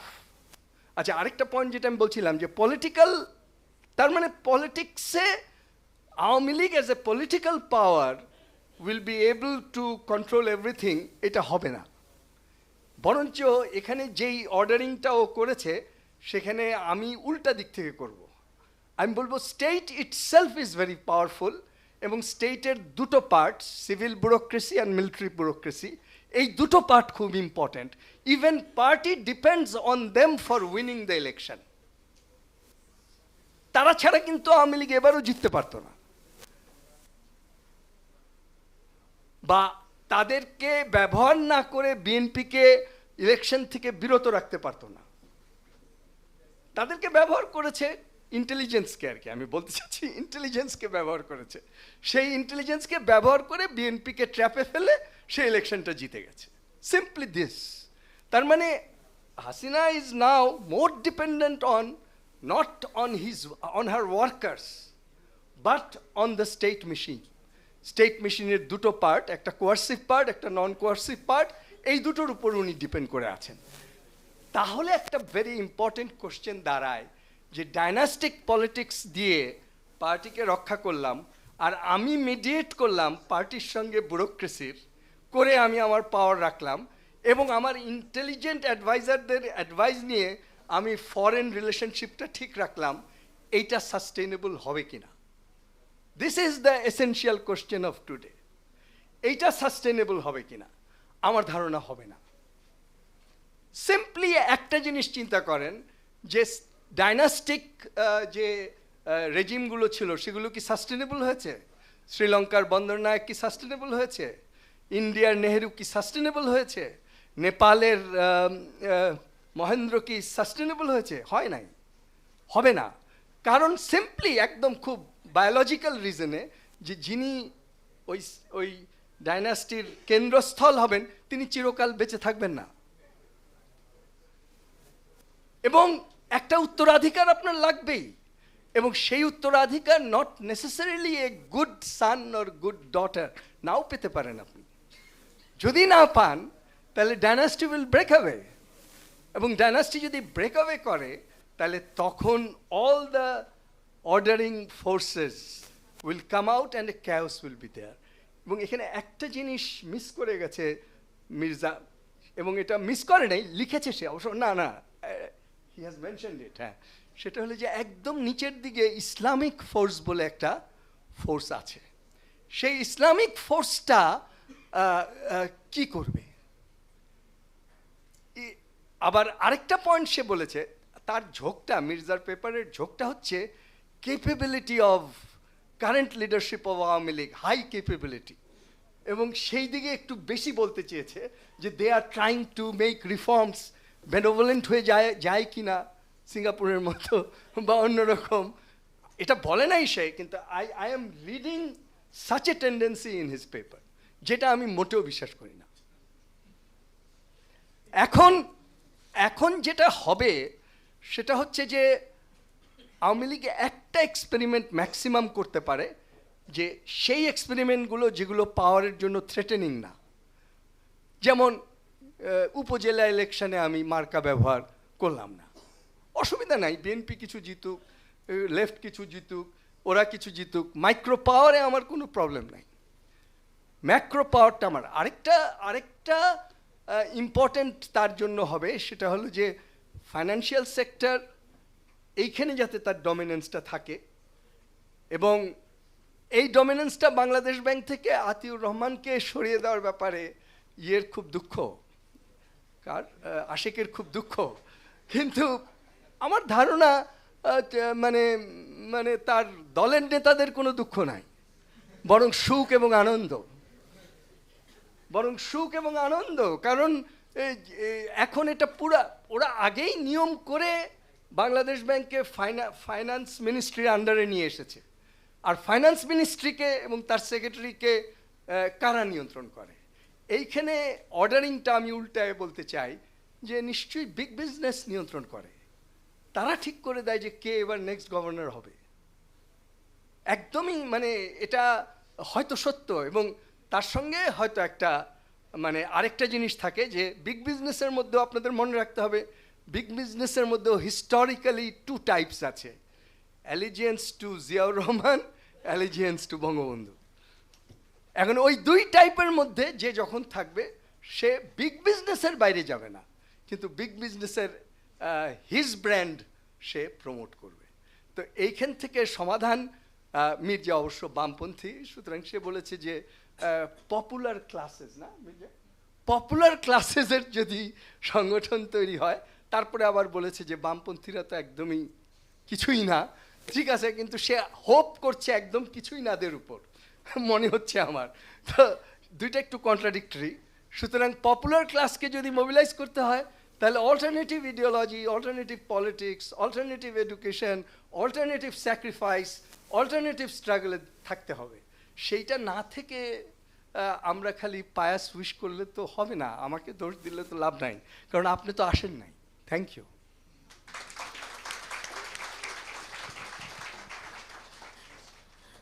অনেক ধন্যবাদ আকাশকে। আকাশও আশিকের মতন both an academic and also a practising politician, অতএব তার পার্সপেক্টিভ নিশ্চয়ই কিছুটা গ্রাউন্ড রিয়ালিটিস থেকে ইনফ্লুয়েন্সড হয়েছে। আকাশও আমি প্রথমে যেমন বলেছিলাম যে স্টেট ইউজ অফ স্টেট, সেটা একটা ইম্পর্ট্যান্ট, স্টেট মেশিনারি একটা ইম্পর্ট্যান্ট ভ্যারিয়েবল আমাদের দেশের পলিটিক্সে, এবং ওটার উপরেও জোর দিয়েছে। ও যেটা বলে শেষ করলো যে vacuum of collective organisation of the popular classes, সেটা কখনো মানে ভ্যাকুয়াম তো থাকে না বেশি দিন, অতএব এটাকে লেফটরা যদি অর্গানাইজ না করলেও হয়তো বা ইসলামিস্ট তারা যে তাদেরকে অর্গানাইজ করবে না, সেটাকে আমি বলবো যে এটা if that is a felt need এবং লেফটরা করছে না, তখন তাদেরকে অন্যরা অর্গানাইজ হয়তো করবে, এবং সেটা আমাদের দেশে এটা অনেকে ভয় করে, কিন্তু আসলে গ্রাউন্ড রিয়ালিটিসটা কি, আমার মনে হয় এটা নিয়ে একটু আরও ভালো রিসার্চ হওয়া দরকার, যেহেতু যে আসলে আমাদের দেশে সবসময় বলা হয় যে ইসলামিস্টদের they are the wave of the future, কিন্তু আসলে কি হচ্ছে অন দ্য গ্রাউন্ড, আমার মনে হয় সানেম কিংবা বাকি যারা রিসার্চ করছে তারা আসলে গ্রাউন্ড রিয়ালিটিসগুলো আমার মনে হয় দেখা দরকার। এবারে প্রফেসর রেহান সোবহান বলবেন স্পেশাল গেস্ট হিসেবে, এবং তাকে টাইমিং নিশ্চয়ই সেলিম করবে আমি আশা করছি, কারণ অলরেডি আমার ঘড়িতে একটা 5 মিনিট বেশি গেছে, অতএব আসলে 1:30টার সময় তো নো ওয়ে যে আমরা শেষ করতে পারছি। হ্যাঁ, তো over to you. Thank you. First, I would once again like to compliment Salim and Sanem for bringing all these young people together, not just from within the country, but from within the region. And the fact that you are giving them a voice, and you are also giving them the opportunity to share the thoughts of old folks like us, I think is very valuable. How far they will then develop a capacity to move away from purely technical economics and analytical tools to address the issues of political economy which have been put on the table over here, will be, for me, an interesting educational experience. But once again, congratulations. And I hope all of our visitors are being well looked after and are having a productive exchange with all of us.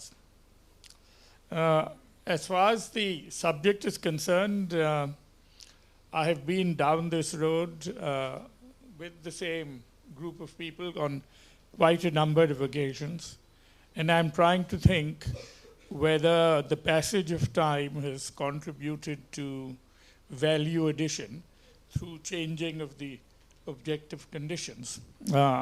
that's to be seen.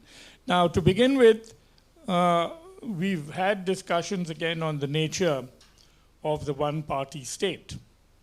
Now, I'm slightly more nuanced on Mirza's conception of the one-party state. In fact, most of you sitting here were probably not born when Bangladesh actually did have a one-party state. And that was in the period from about I would say about sort of 1955 to 1975. At that time, there was a clearly dominant party. It was briefly challenged. This was the Awami League, founded by Sohrawardi, Maulana Bhashani, and Bangabandhu as the critical organizer and builder of that party. And it was briefly challenged when a left-wing faction of the party broke away and constituted under Maulana Bhashani the NAP, National Awami Party. However, electorally, the National Awami Party could not be a significant force. And so the Awami League, and very few people would know that historical record, were about to win a competitive national election, the first organized in Pakistan. Roundabout, it was scheduled to be held, if I'm not mistaken, roundabout 1959. Military takeover by Ayub Khan had other reasons, but one of the reasons was to preempt the possibility of a sweeping victory in East Pakistan at that time by the Awami League. Now, why I make this point is that as the Awami League emerged as the dominant and electorally dominant party of East Pakistan at that time, the only effective challenge to the Awami League came from the army. If you wanted to overthrow the Awami League or defeat it, you could not do so electorally. It could only be done through a military coup. So Ayub was the first military coup. Yahya, of course, his genocide was the second, which of course culminated in the emergence of Bangladesh. And the military takeover, not by the assassination, but by the military itself under Ziaur Rahman's leadership, was the third such attempt. In fact, you may say that Irshad's takeover during the 1980s was also part of that preemptive process, that here was one dominant party, it could not be challenged electorally, and it was therefore to be ousted from power, the military had to come in. What essentially changed the politics of Bangladesh in the 1980s was the emergence of the BNP under Khaleda Zia as a civilian political party, which was not exclusively dependent on the cantonment for its creation and then its survival. It survived under the pressure of the cantonment regime of Irshad. It earned its spurs, and it won an electoral victory in a free and fair election in 1991, and that was the emergence of the two-party system in Bangladesh. Two civilian parties being able to contest for state power without actually being dependent on the military. That was a major breakthrough, and when we were both complementing the importance of a caretaker system, holding elections, and the emergence of a two-party system over here, this was seen as Bangladesh's major contribution to democratic politics in South Asia. And we were seen, in fact, as a model state in those early years, in case any of you have actually forgotten. Both Nepal and Pakistan, in fact, actually moved towards a quasi-caretaker system on the basis of the Bangladesh experience.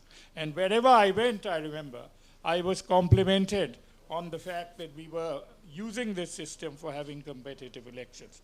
Now, what essentially has emerged over here is that the dominant party state more or less disappeared in the sense that I'm using the term rather than in the sense that Mirza is using the term.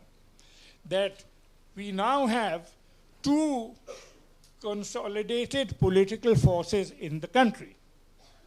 Whether they are in power or not in power, the BNP represents a solid 1/3 of the democratic constituency in the country, if you see the voting records through all the competitive elections that have been held.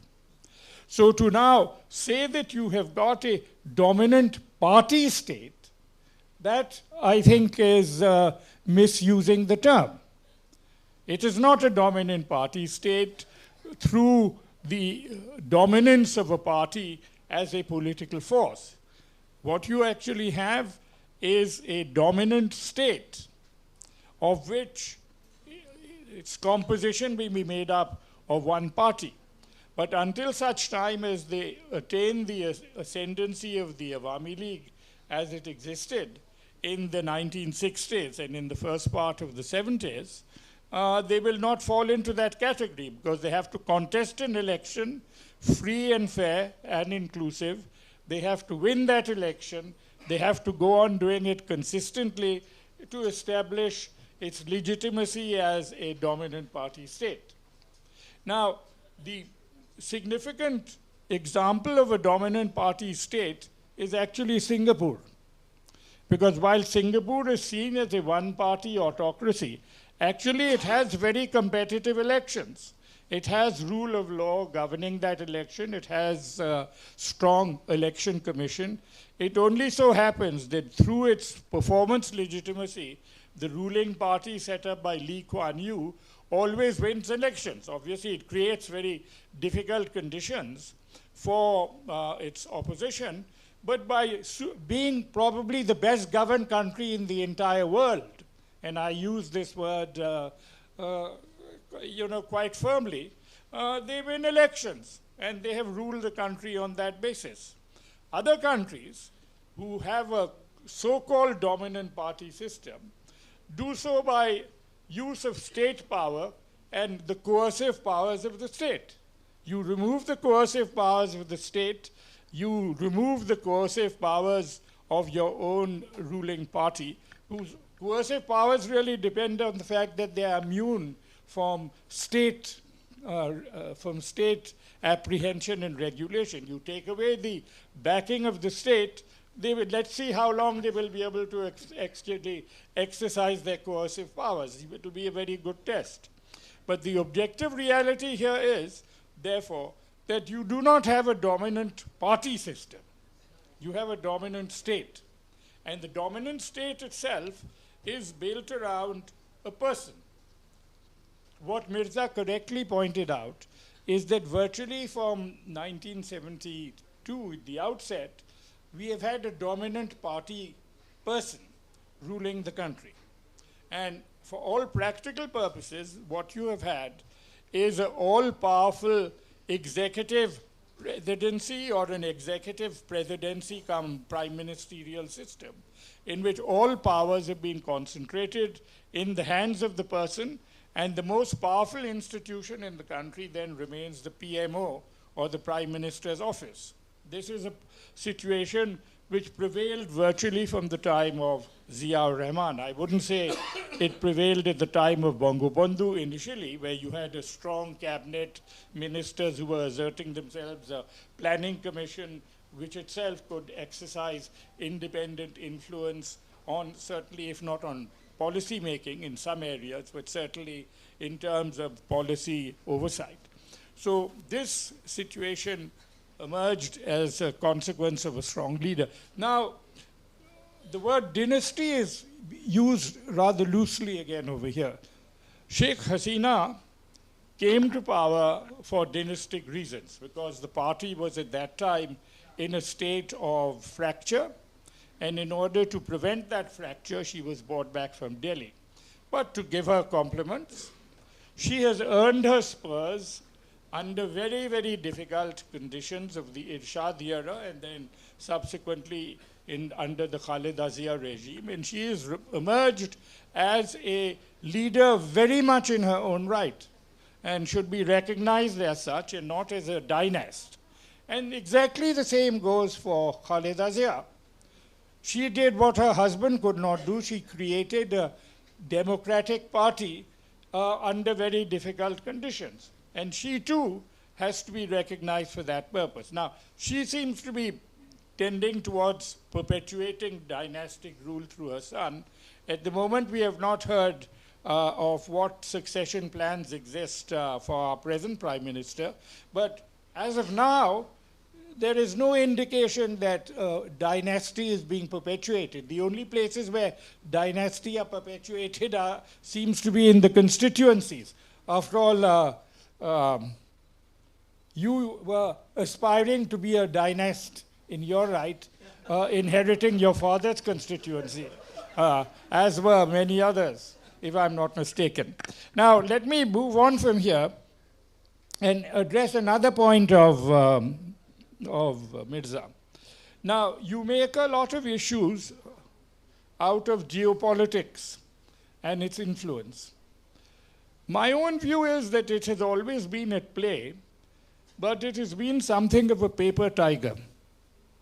That at the end of the day, the ability of outside powers to actually influence the outcome of a political process is being more talked about than actually proven in fact.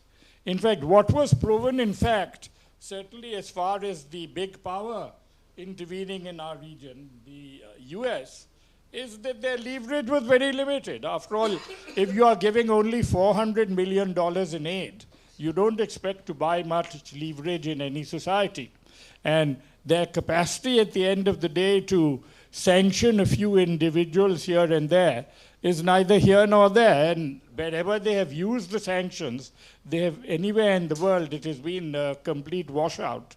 So the notion that we have to traffic in a highly complex geopolitical world which can influence domestic politics, here I would say that this is a contested proposition, and I have yet to see the proof of it in saying that any election was finally affected by those variables coming into play.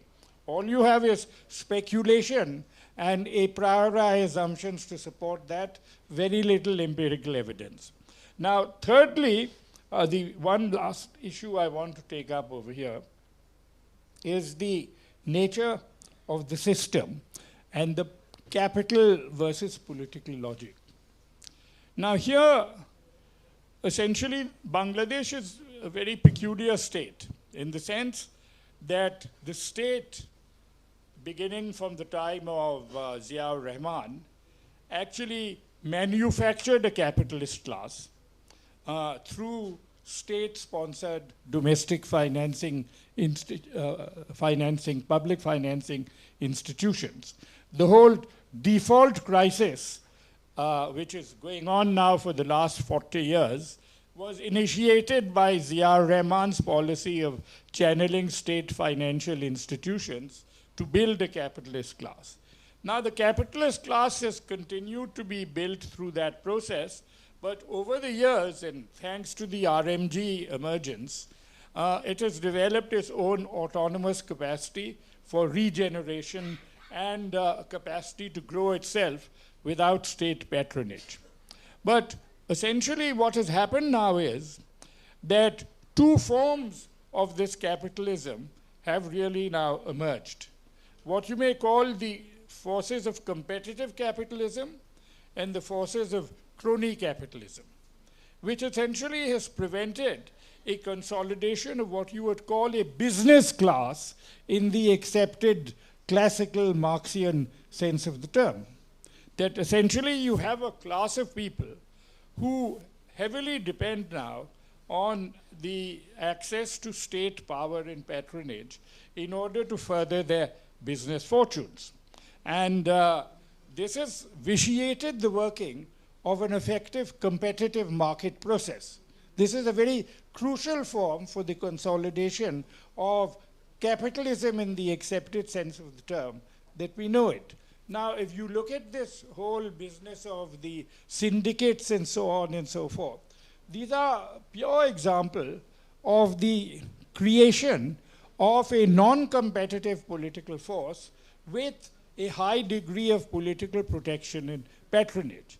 The default crisis originates again in those set of processes. It isn't that every businessman wants to be a defaulter. It isn't that every businessman now gets into a system where he cannot repay his loans. What has happened now is that a class of politically privileged people have gone on multiplying their fortunes through accumulation of rescheduling and defaulting of loans. Remember, the bigger accumulations of capital are not taking place just on default, but on the rescheduling of the loan process itself. Now here, what is very important is that default has now become part of a business model. Because what has happened now is that good competitive businessmen have preferred to use default in order to stay competitive. Because after all, if someone is borrowing money without having to pay interest, and someone is borrowing money and paying interest, you are not competing on an even playing field. Now, last point I wish to make over here is that you have a situation then where politics has become a very important instrument for participating in business. And this has now gone all the way down to the Union Parishad level. It isn't only happening at the highest tiers of office, because all public, we are now spending about 500,000 crores through the public exchequer. All this is up for grabs through the way to whom these resources are channeled. And if you are not dependent on competitive forces for tenders, for competing for all projects at all levels, you then have to have the necessary political access. And the ruling party has become the main instrument for accumulating capital at that level. So now the fastest rises of fortunes from the ground level to the top, and the emergence of people owning 10 banks and so on and so forth, all originate through political proximity and political access, and that is the nature of the system. Now, the last point I end up here is that is that all that has happened is that we have witnessed now a complete deinstitutionalization of the country. And I use this term, I mean, you have written a book, Salim, on the issues of institutionalization. But it's not just the numbers, it's not just the case. The essence of deinstitutionalization is that there is no such thing as one law for all, whether the Election Commission, the Anti-Corruption Commission, the NBR, or any functioning institution. All these are selectively applied so that no one really knows what is the rule of law over here. That if you want to do business, if you want to get your taxes rebated, if you want to get your loans rebated, everything will depend on who you are and what are your political connections. So now, the big problem of moving into the developed country status is that you have to have functioning institutions. If everything has become discretionary and politically patronized, then you are progressively moving into a Hobbesian state. And the political party itself has become deinstitutionalized, and it has become an agglomeration of people now only motivated by the patronage which they have and the protection of the selective application of law to, in fact, actually stay in business. Now, this is a very dangerous situation for the aspirations we have to become a more developed society. Thank you.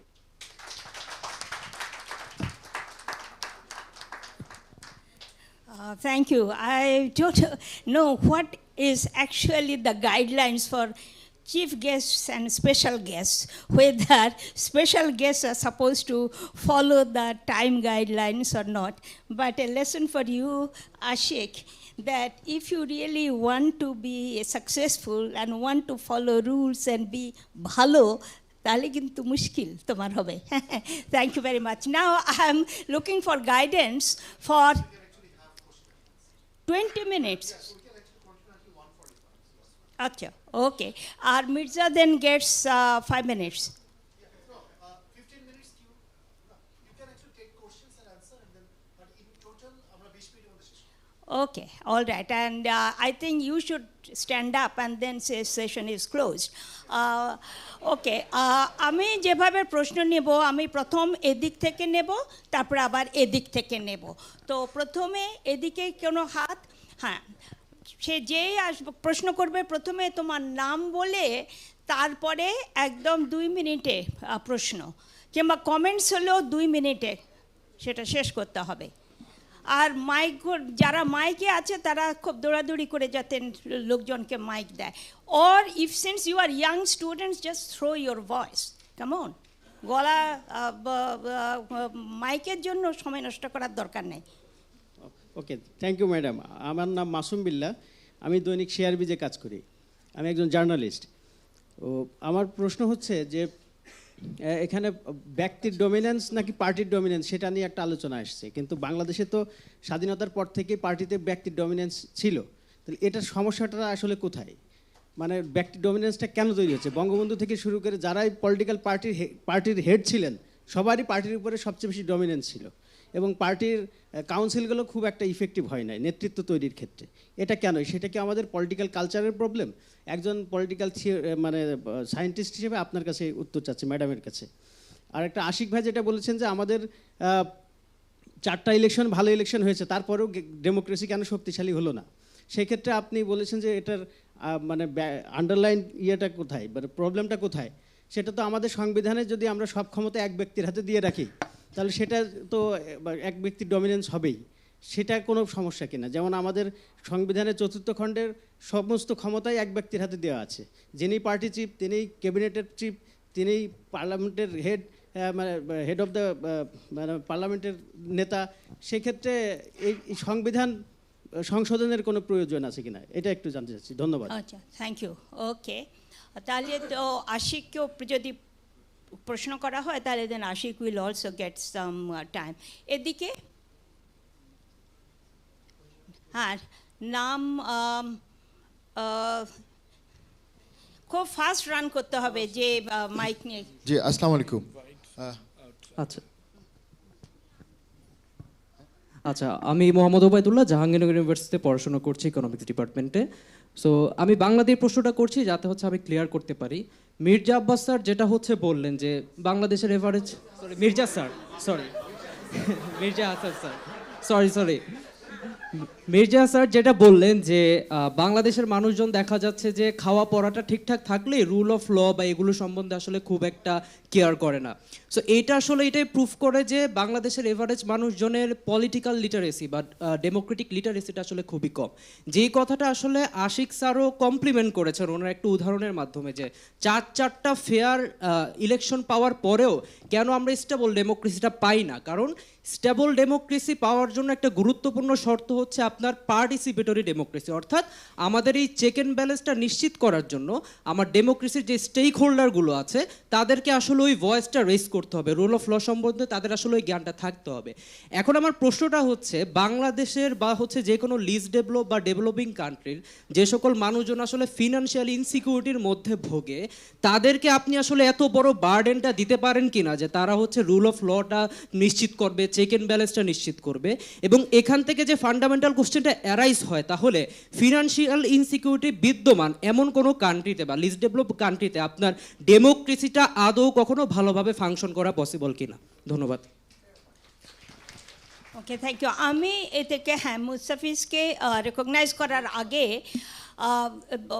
আমি what I would like to find out, because there are some international and regional participants. I don't know, because most of the proceedings then went on in Bangla, but I would still ask and give the floor first to any non-Bangladeshi participant if he or she would like to ask a question, and whether he or she has followed the proceedings or not, but may want to ask a question.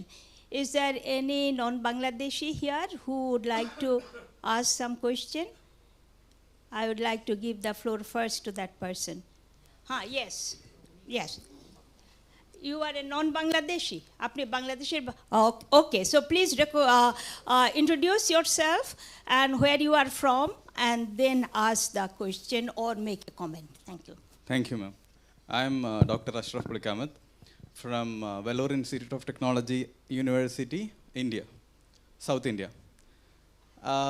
I couldn't follow most of the discussion, apparently, but the first part was in English and the last part.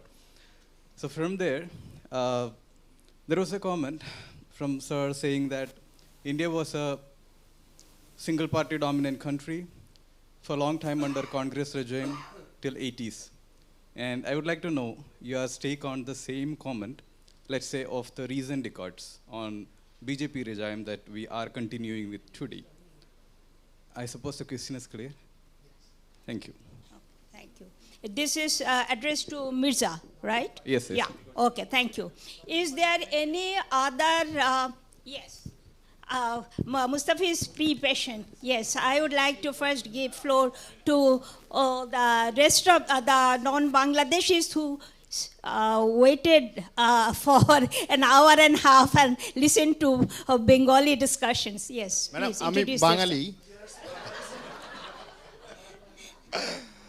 আচ্ছা সবাইকে ধন্যবাদ আর নাম বলুন আমি সাইব আহমেদ ইমন একজন active citizen হিসেবেই আমার কোশ্চেনটা মেইনলি যে আলটিমেটলি স্যার মির্জা স্যার যে পয়েন্টটা অ্যাড্রেস করছে যে আসলে একটা দেশের একটা মানে সবচেয়ে যে সাধারণ জনগণ আসলে তার অ্যাক্টিভিটিটা কী হওয়া উচিত মানে আমার দেশের ক্ষেত্রে আসলে আমরা 50 বছর স্বাধীনতার পরে চলে আসছি এখন অনেক কিছুতেই আসলে আমাদের চেঞ্জটা দরকার আসলে প্রবলেমটা নিয়ে আমরা কতদিন কথা বলবো সলিউশনটা আমাদের আসলে কতদিন মানে সলিউশনটা কী হওয়া উচিত সবসময় আমরা দেখি প্রবলেম আসলে আমি ভেরি অপটিমিস্টিক আমি আমার দেশপ্রেম থেকে আমি আমার দেশের জন্য কাজ করতে চাই সো এই জায়গাটা আসলে আপনাদের সবার কাছে আমার কোশ্চেনটা থাকবে মোস্টলি মির্জা স্যারের কাছে যে ব্র্যাক বা এই থিঙ্ক ট্যাঙ্ক অর্গানাইজেশনগুলো আসলে সলিউশন ওরিয়েন্টাল কী কাজ করতেছে জি আসসালামু আলাইকুম Okay, thank you.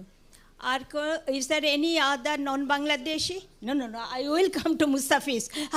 I have kept him on hold because I think it is just fair that there are some of these non-Bengalis who sat through mostly a discussion and that was carried on in Bangla.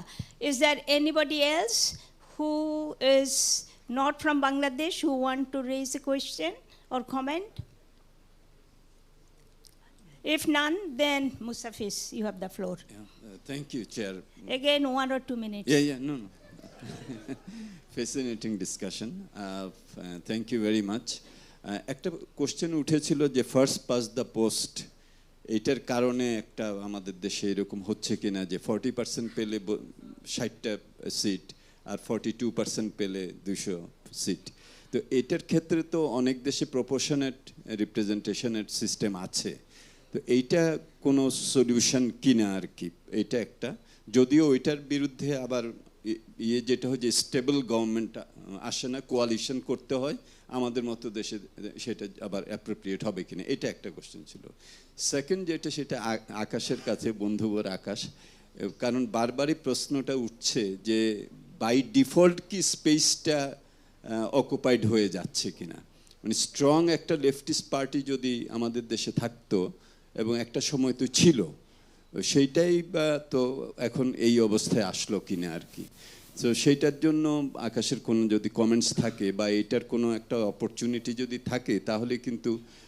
ডিসকোর্সটা আবার একটু অন্য দিকে চলে যাবে আর third যেটা খুব এটা হলো অবজারভেশন কোশ্চেন না সেটা হলো যে হয়তোবা আমাদের যদি আমরা সিঙ্গাপুর বলি বা চীনের কথা বলি একই কাতারে বাংলাদেশের কথা উল্লেখ করা হয়েছে 5টা দেশের ওইটার মধ্যে তো ওইসব দেশে কি এই যে আজকে যে ডিসকাশনটা আমরা করলাম মিডিয়া আসছে মিডিয়াতেও এটা যাবে হ্যাঁ এই যে রুলিং ক্লাস এই স্পেসটা দিচ্ছে সেটাও কি কিছু মানে ডিসেন্টটাকে অ্যাবজর্ব করার একটা স্পেস ক্রিয়েট করে কিনা যেটার মাধ্যমে এই সিস্টেমটা মানে থাকতে পারে আর কি একেবারে অ্যাবসলিউট একটা ইয়েতে সে চলে যায় না, সে কিছু ডিসেন্ট, কিছু ওপেন এই ধরনের ডিসকাশন সেটা অ্যালাউ করছে, তাই না? Unlike China, unlike Singapore. Thank you. Okay, thank you. আর হ্যাঁ, আমি আর কয়টা প্রশ্ন নেব? চারটা নেব না দুটো নেব মাত্র? আচ্ছা, এদিকে আমি দুটো হাত দেখছি, এদিকে হ্যাঁ এই একটাই আমি রেকগনাইজ করলাম, আর কেউ হাত উঠাতে পারবে না। হ্যাঁ এটা, হ্যাঁ সেকেন্ড, হ্যাঁ।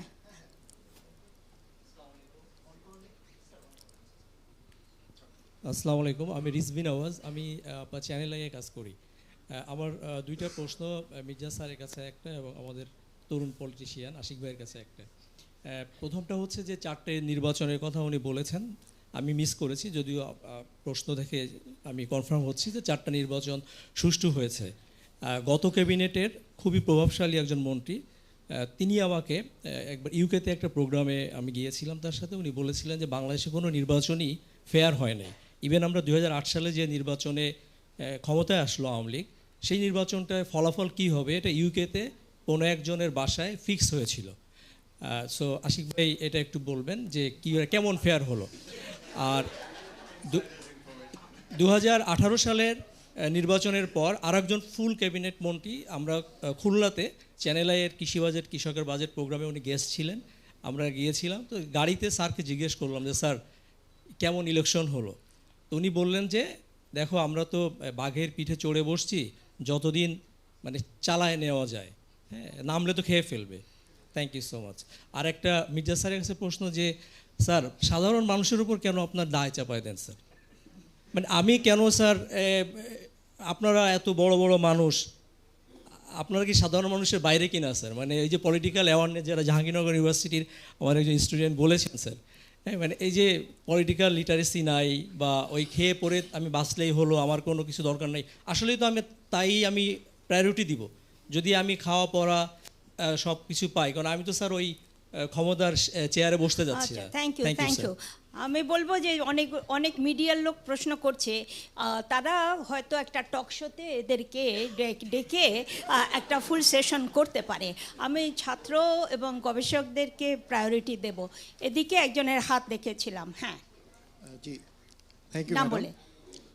আমি মোহাম্মদ দিন ইসলাম, আমি অর্থনীতির একজন ছাত্র এবং শিক্ষক। তো আজকের যে টাইটেলটা ছিল যে rise of dominant party system, consequences for democracy and development. তো একজন অর্থনীতির ছাত্র এবং শিক্ষক হিসেবে আমার প্রত্যাশা ছিল যে পেপার প্রেজেন্টেশনে অথবা ডিসকাশনে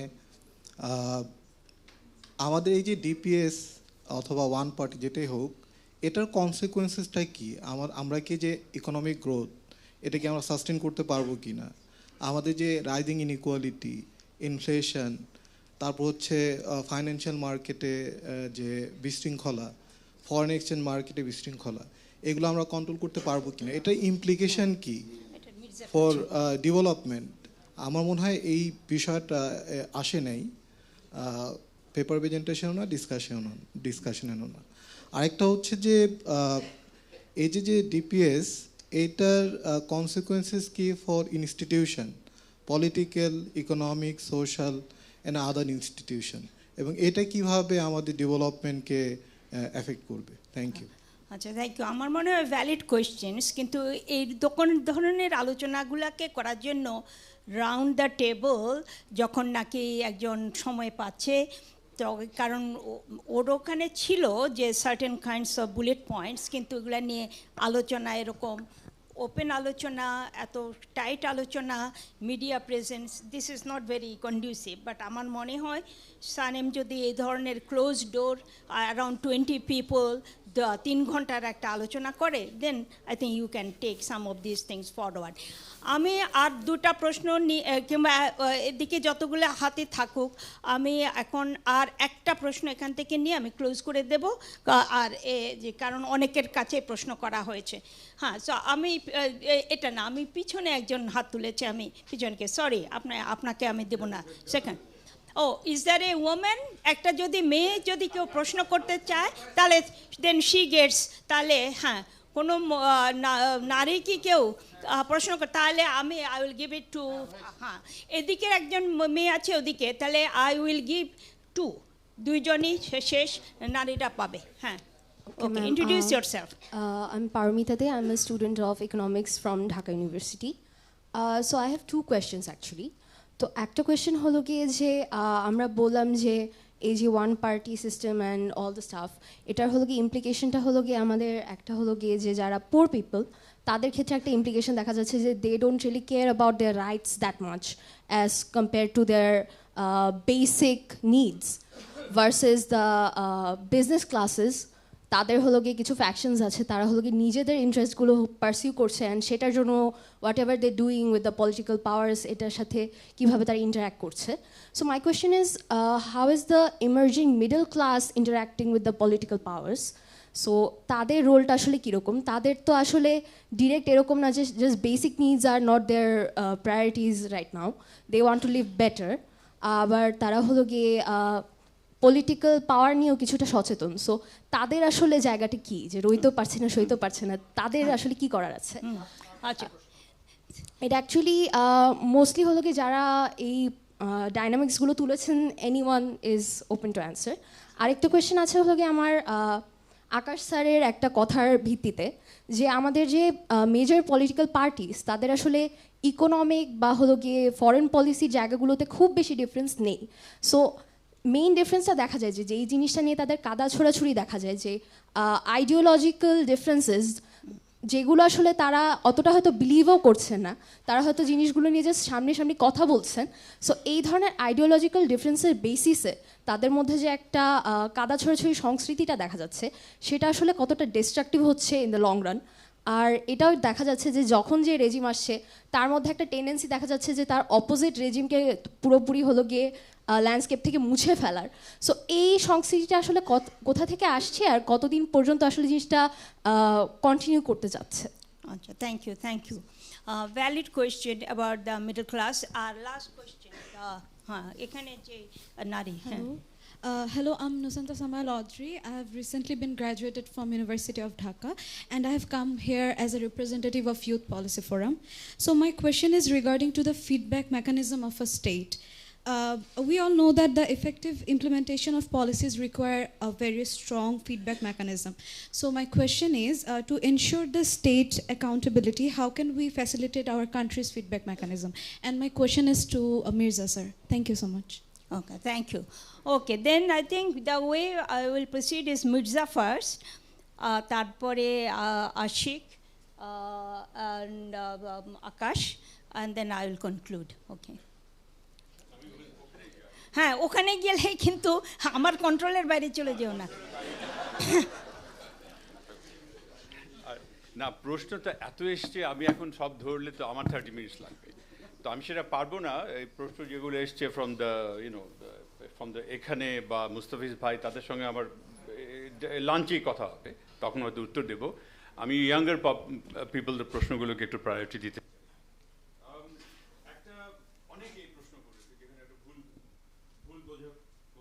হচ্ছে শোনা যাচ্ছে? আচ্ছা, ভুল বোঝাবুঝি হতে পারে যে গরিব মানুষের উপর কেন দায়িত্ব চাপিয়ে দিচ্ছি, গরিব মানুষ তাদের রাইটস বোঝে না, এই ধরনের প্রশ্ন। আমার বক্তব্য কিন্তু সেটা নয়। আমি কিন্তু দুটো ভাগে ভাগ করেছি। একটা হচ্ছে যে সরি ওকে, একটা আমি বলেছি যে পজিটিভ লিবার্টি আর নেগেটিভ লিবার্টি, বা পজিটিভ ফ্রিডম বা নেগেটিভ ফ্রিডম, দুটোই কিন্তু রাইটস। গরিব মানুষ এই মুহূর্তে চাইছে positive liberty, socio economic rights, these are fundamental rights, ঠিক আছে? They are interested in that. আমি সকালে খেয়েছি, দুপুরে কি খাবো, রাতে কি খাবো জানি না। আমার কাছে এখনও separation, autonomy of the judiciary is not that relevant, অথবা পার্লামেন্টে ট্রান্সপারেন্সি, স্পিকারের autonomy, that's not relevant. What is relevant, যে কী কারণে, হোয়াট গভর্নেন্স ফেলিয়ার জন্যে আমার দাম বেশি, আমাকে দাম বেশি টাকায় জিনিস কিনতে হচ্ছে, আমি না খেয়ে আছি, ওকে? এই ধরনের ফান্ডামেন্টাল রাইটসগুলো, you can add education, right to education, you can add many other, but these are fundamental social and these are very important rights, people are very conscious. কে যেন বললো, জাহাঙ্গীরনগরের একজন ছাত্র, উনি বললেন যে মানুষ যদি এত ইগনোরেন্ট হয়, হ্যাঁ, তার রাইটস না বুঝে, সেই দেশে তো ডিপিএস থাকবেই, এখানে সেটা না, মানুষ অসম্ভব সচেতন তার রাইটস নিয়ে, এবং তারা যে নেগেটিভ লিবার্টিকে প্রায়োরিটাইজ না করে পজিটিভ লিবার্টিকে প্রায়োরিটাইজ করছে, that's because they are extremely aware of their own situation and they are being extremely rational. তারা র্যাশনালি অ্যাক্ট করছে, এখানে অ্যাবসলিউটলি পেট্রোনাইজিং অ্যাটিটিউডও কোনো ব্যাপার নেই। হ্যাঁ, আমি নিজে না খেয়ে থাকলে আমিও একটু ওয়ারিড হতাম না about democracy or rule of law. আমি ওয়ারিড হতাম জিনিসের দাম বেশি কেন, এবং এটা পলিটিশিয়ানরা খুব ভালো বোঝে, খুব ভালো বোঝেন, এবং সেভাবে কাজ করার চেষ্টা করেন। এবং একটা ভালো সুযোগ আছে যে জন্য যে কিছুদিন লিবার্টি, নেগেটিভ লিবার্টি না দিয়ে, ডেমোক্রেসি না দিয়ে যদি গরিব মানুষের প্রতি কনসেন্ট্রেট করি, সেটা হবে। এখন গরিব মানুষের যেটা আমি বলার চেষ্টা করেছি, যে গরিব মানুষের তো সংগঠনগুলো নেই। ঐতিহাসিকভাবে বামপন্থী দলগুলো সেই দায়িত্ব পালন করার চেষ্টা করে ব্যর্থ হয়ে যাচ্ছে, এটা তো স্বীকার করতেই হবে। হ্যাঁ, এখন কিভাবে হবে আমার কাছে উত্তর নেই, বাট এটা হতেই হবে at the end of the day. যারা বললেন যে অর্থনীতি, আপনি বললেন যে অর্থনীতি নিয়ে বেশি কথা হয়েছে, কিন্তু হ্যাঁ, কিছু সব কিছু তো বলা যায়নি, কিন্তু আমি বলেছি যে রাষ্ট্র কার দখলে, রাজনীতিবিদদের নাকি ব্যবসায়ীদের, এই সমাধানটা হওয়া দরকার। না হলে এই যে মেজর রিফর্মসগুলো হবে না, গ্রোথ হবে না, ফেল করবে। ইকোনমিস্টরা আর দ্য ডিটেলসে বল, ব্যাঙ্কিং সেক্টরের default culture and so on.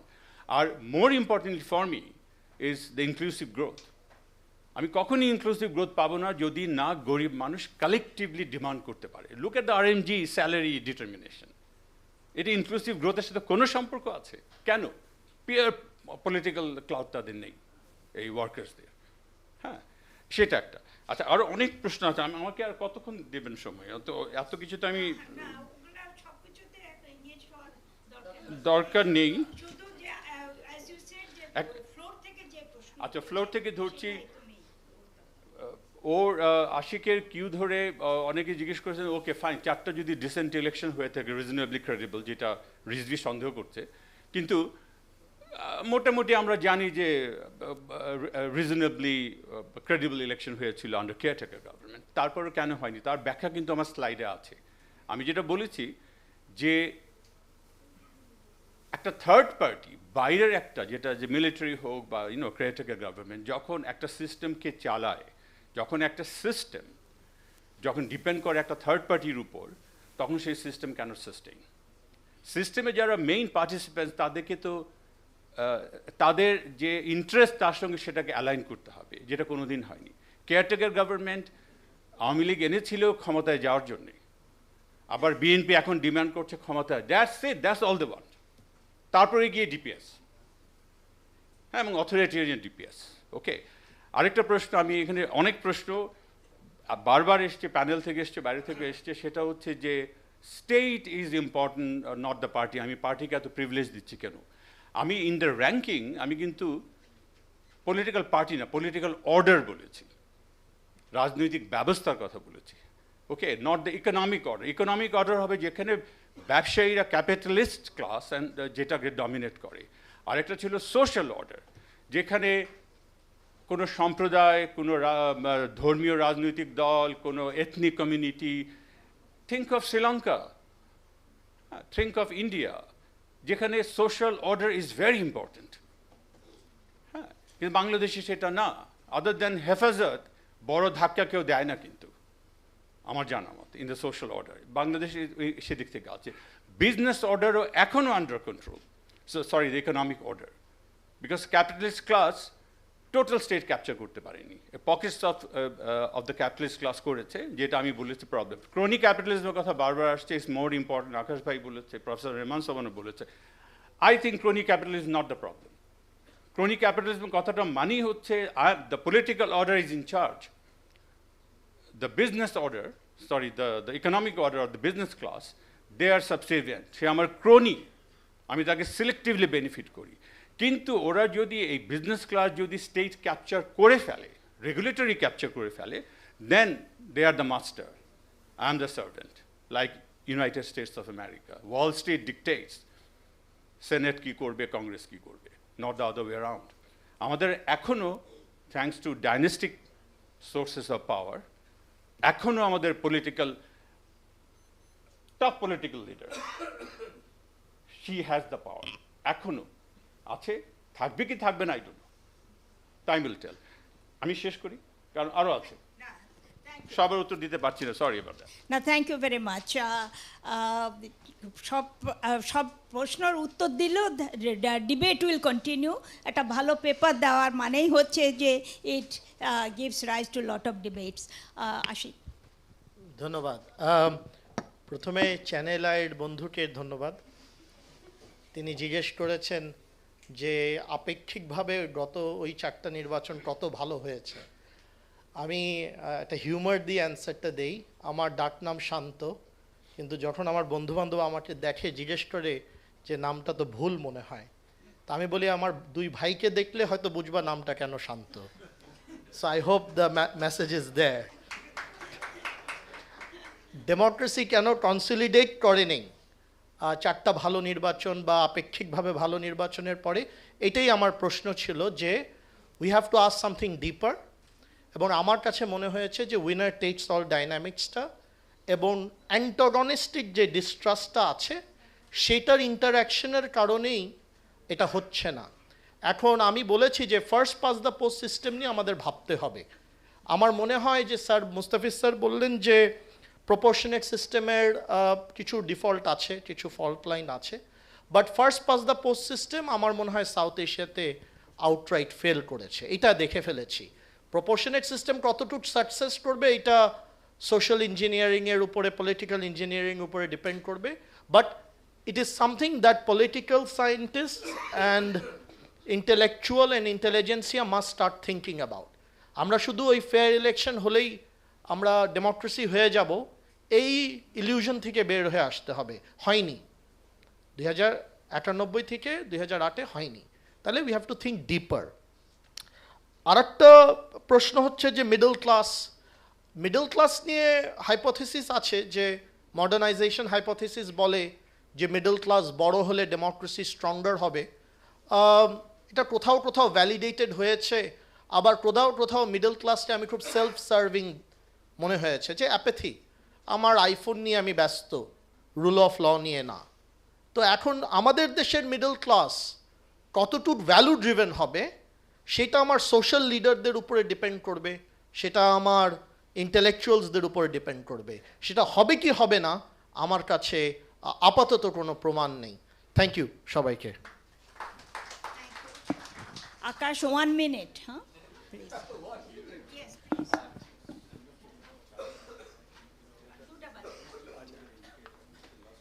প্রথমে মিডল ক্লাস দিয়ে স্টার্ট করি। মিডল ক্লাস অলওয়েজ মানে যারা তার নিচে আছে সেইখানে কিছুতেই যেতে চায় না, আর যারা উপরে আছে তাদেরকে সবসময় হিংসা করে। এটা হলো মিডল ক্লাস।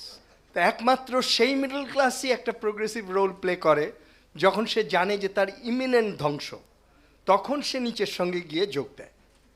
যতক্ষণ সেই সিচুয়েশন না হয় সে ততক্ষণ প্রোগ্রেসিভ রোল প্লে করতে পারে না। আমাদের এখানে সেরকম সিচুয়েশন হবে, তখন আমরা মিডল ক্লাসের পজিটিভ রোল দেখতে পাবো। পাকিস্তান আমলে হয়েছিল, তখন আমরা দেখতে পেয়েছি। এরশাদের আমলে হয়েছিল, তখন আমরা দেখতে পেয়েছি। এখন সামনে হলে আমরা আবার দেখতে পাবো। আর সেকেন্ড পয়েন্ট হলো মুস্তাফিজের পয়েন্ট, যে ধর্ম তো তাহলে জায়গাটা ভ্যাকুয়াম তো থাকবে না, তারা জায়গাটা দখল করে নেবে। এইটা আমি প্রথম একটা পয়েন্ট খালি বলবো যে ধর্ম উঠলো কিভাবে তার হিস্ট্রিটা আগে একটু ভালো করে দেখো। 71 সালে 20% ভোট ধর্মীয় ফোর্স পেয়েছিল, 70 সালের নির্বাচনে 20%। তার মানে ওটা তো ছিল, মুক্তিযুদ্ধ করে তাদেরকে হটিয়ে দিয়ে পাকিস্তানে পাঠিয়ে দিয়েছিলেন। তারপরে ওটা আবার এখানে ফিরে আসলো কিভাবে? ফিরে আসলো because of the failure of keeping the promise of liberation war. যদি তারা আমাদের বঙ্গবন্ধু বেঁচে থাকতো এবং সেই প্রমিস ক্যারি করতো, তাহলে তারা আর আসতে পারতো না। এখন তো আওয়ামী লীগও জামাতকে ইউজ করে বিএনপির এগেনস্টে, তাই না? বিএনপির মিটিং ভেঙে দিয়েছে, জামাতের মিটিং তো ভাঙে নাই। সো মানে এখন আবার আর বিএনপি তো জামাতকে ইউজ করবেই, কারণ তার ন্যাচারাল অ্যালি। সুতরাং এইখানে ধর্ম এখন আমাদের ওই যে বাইপার্টিজান একই লুটপাটকারীদের দুটো পার্টি, তারা এই ধর্মকে নিয়ে খেলবে এবং ধর্মকে ইউজ করবে, এখন সেই কারণে তার একটা শক্তি। Okay, thank you. Thank you, thank you very much. আমি দেখছি যে অনেকেই নিজেদের বেস্ট জাজমেন্ট ব্যবহার করে ঘর ছেড়ে চলে যাচ্ছেন লাঞ্চের জন্য। অতএব আমার কাছে যদিও একটা প্রশ্ন ছিল, আমি সেটার উত্তরে ওরকম যাব না, যে কেন প্রথম থেকেই আমাদের দেশে পার্টির লিডারের হাতে ক্ষমতা চলে যাচ্ছে, এবং এটা হচ্ছে কমপ্লেক্স কোয়েশ্চেন এবং ওটার লেংদি অ্যান্সার হবে। আমাকে যদি সানেমের কাছ থেকে আমার ইমেল নিয়ে যদি আমাকে একটা ইমেল করে, then I think I could then engage in that discussion. আমি আমার প্যানেলে যারা এখানে পার্টিসিপেট করেছে, মির্জা যে পেপার দিয়েছে, দুইজন যে আলোচক ডক্টর আশিকুর রহমান এবং প্রফেসর আকাশ, এবং বিশেষ করে আমাদের স্পেশাল অতিথি প্রফেসর রেহমান সুবহান, তাদের সবাই আমি বলবো যে অত্যন্ত গুরুত্বপূর্ণ বক্তব্য দিয়েছেন। অনেক ব্যাপারে অনেকে একমতও হয়েছেন, আবার ডিবেট এবং ডিসকাশন হয়েছে। যে কোনো একটা ভালো পেপার দেওয়ার একটা হলেই সেখানে অনেকেই সেটা নিয়ে খুব এঙ্গেজড হয়ে হয়তো বা মানে আর্গুমেন্টসটা উড়িয়ে দেওয়ারও চেষ্টা করতে পারে, but that shows that people were engaged and interested. সবাইকে ধন্যবাদ এবং সানেমকে অনেক ধন্যবাদ। আমি আজকের মতন এই সেশনটা শেষ করছি, এবার সবাই লাঞ্চে যেতে পারেন। ধন্যবাদ।